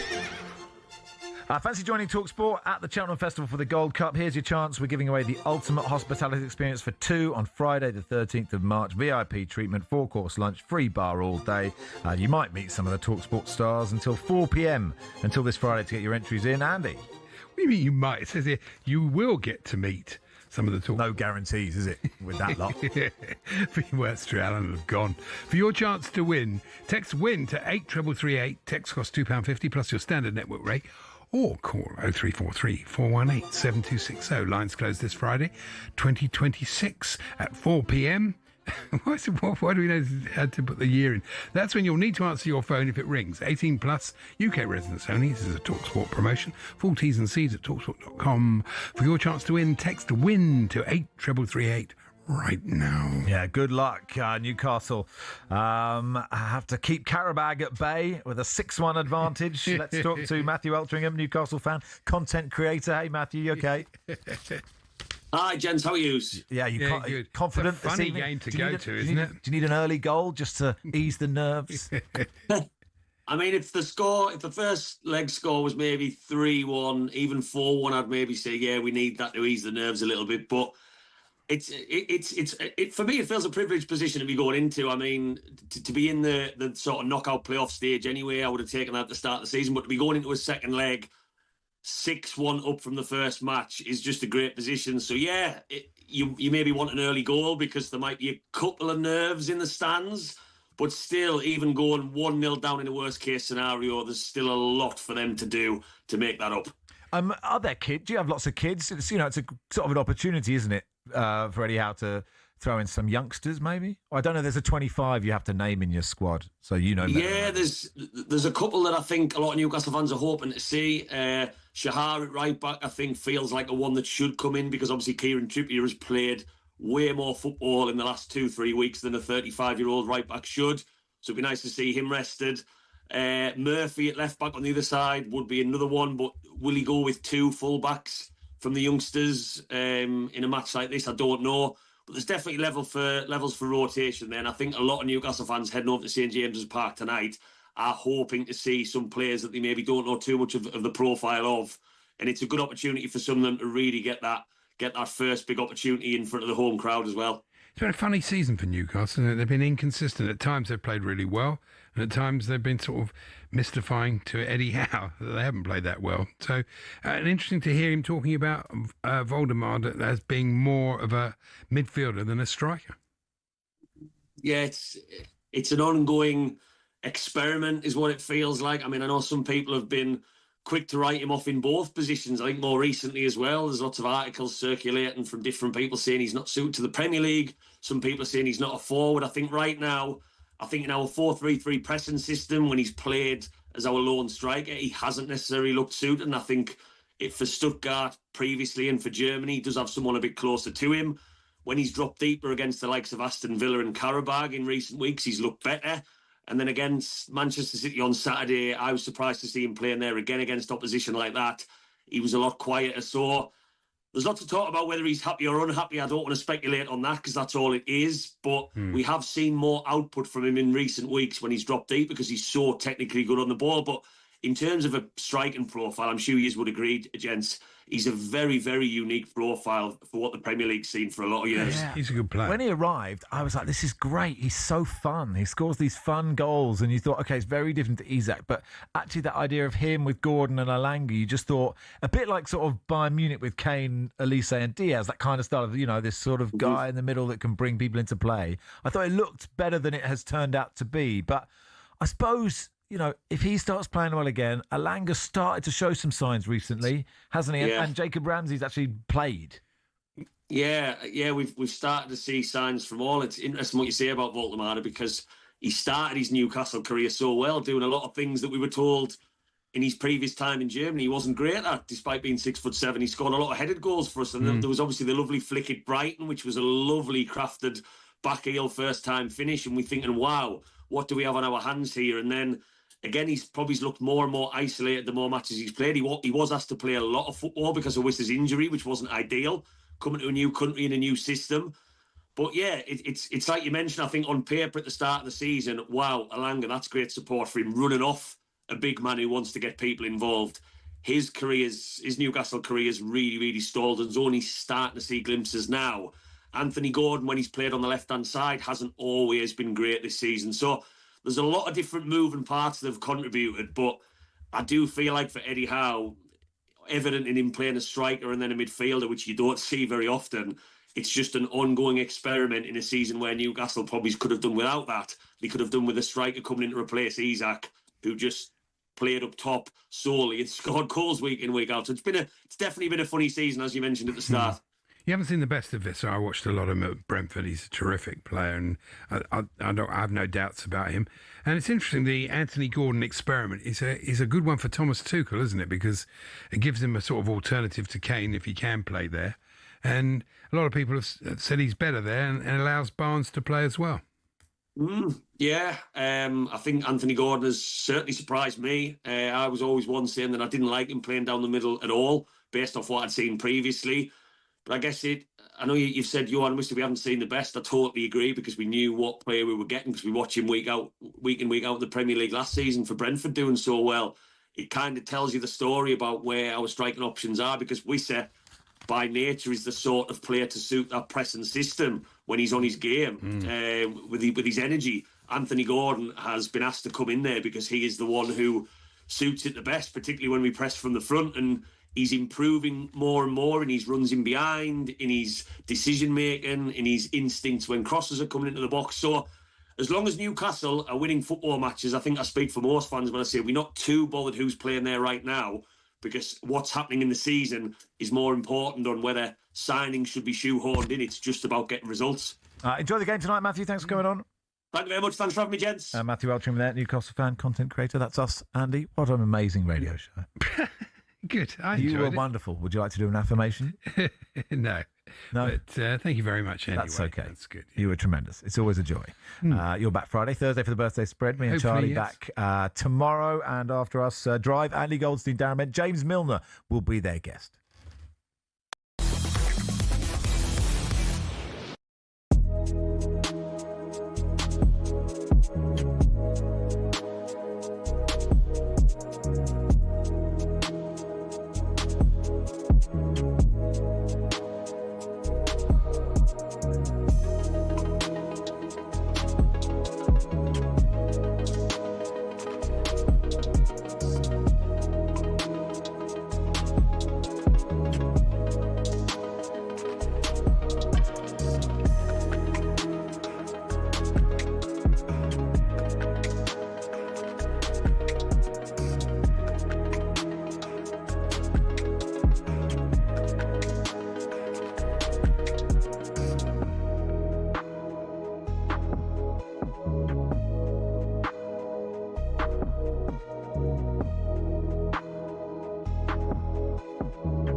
Let's go to Matt. He's a Spurs fan. Right, Matt? Right, matey boy.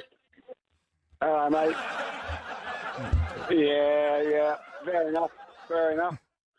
Got to swallow it today, matey. It's one of them, I isn't it? know. Well, we've had to swallow it for a while now, haven't we? But at the end of the day, none of these players are sort of like, they say football's war without the bullets, and you wouldn't want any of them in the trenches, and none of them are stepping up. No. I mean, the only way I reckon you could get them to flipping actually pay attention would be hit them in the wallet. I mean, Van der Ven, I'd fine him 2 weeks' wages for the way he acted on that pitch. I'd probably fine the whole team a week's wages for the way they played, apart from maybe Morani. I mean, Vicario wasn't the worst player on the pitch. Normally, he's a nightmare. He makes Bobby Mims look like Pat Jennings.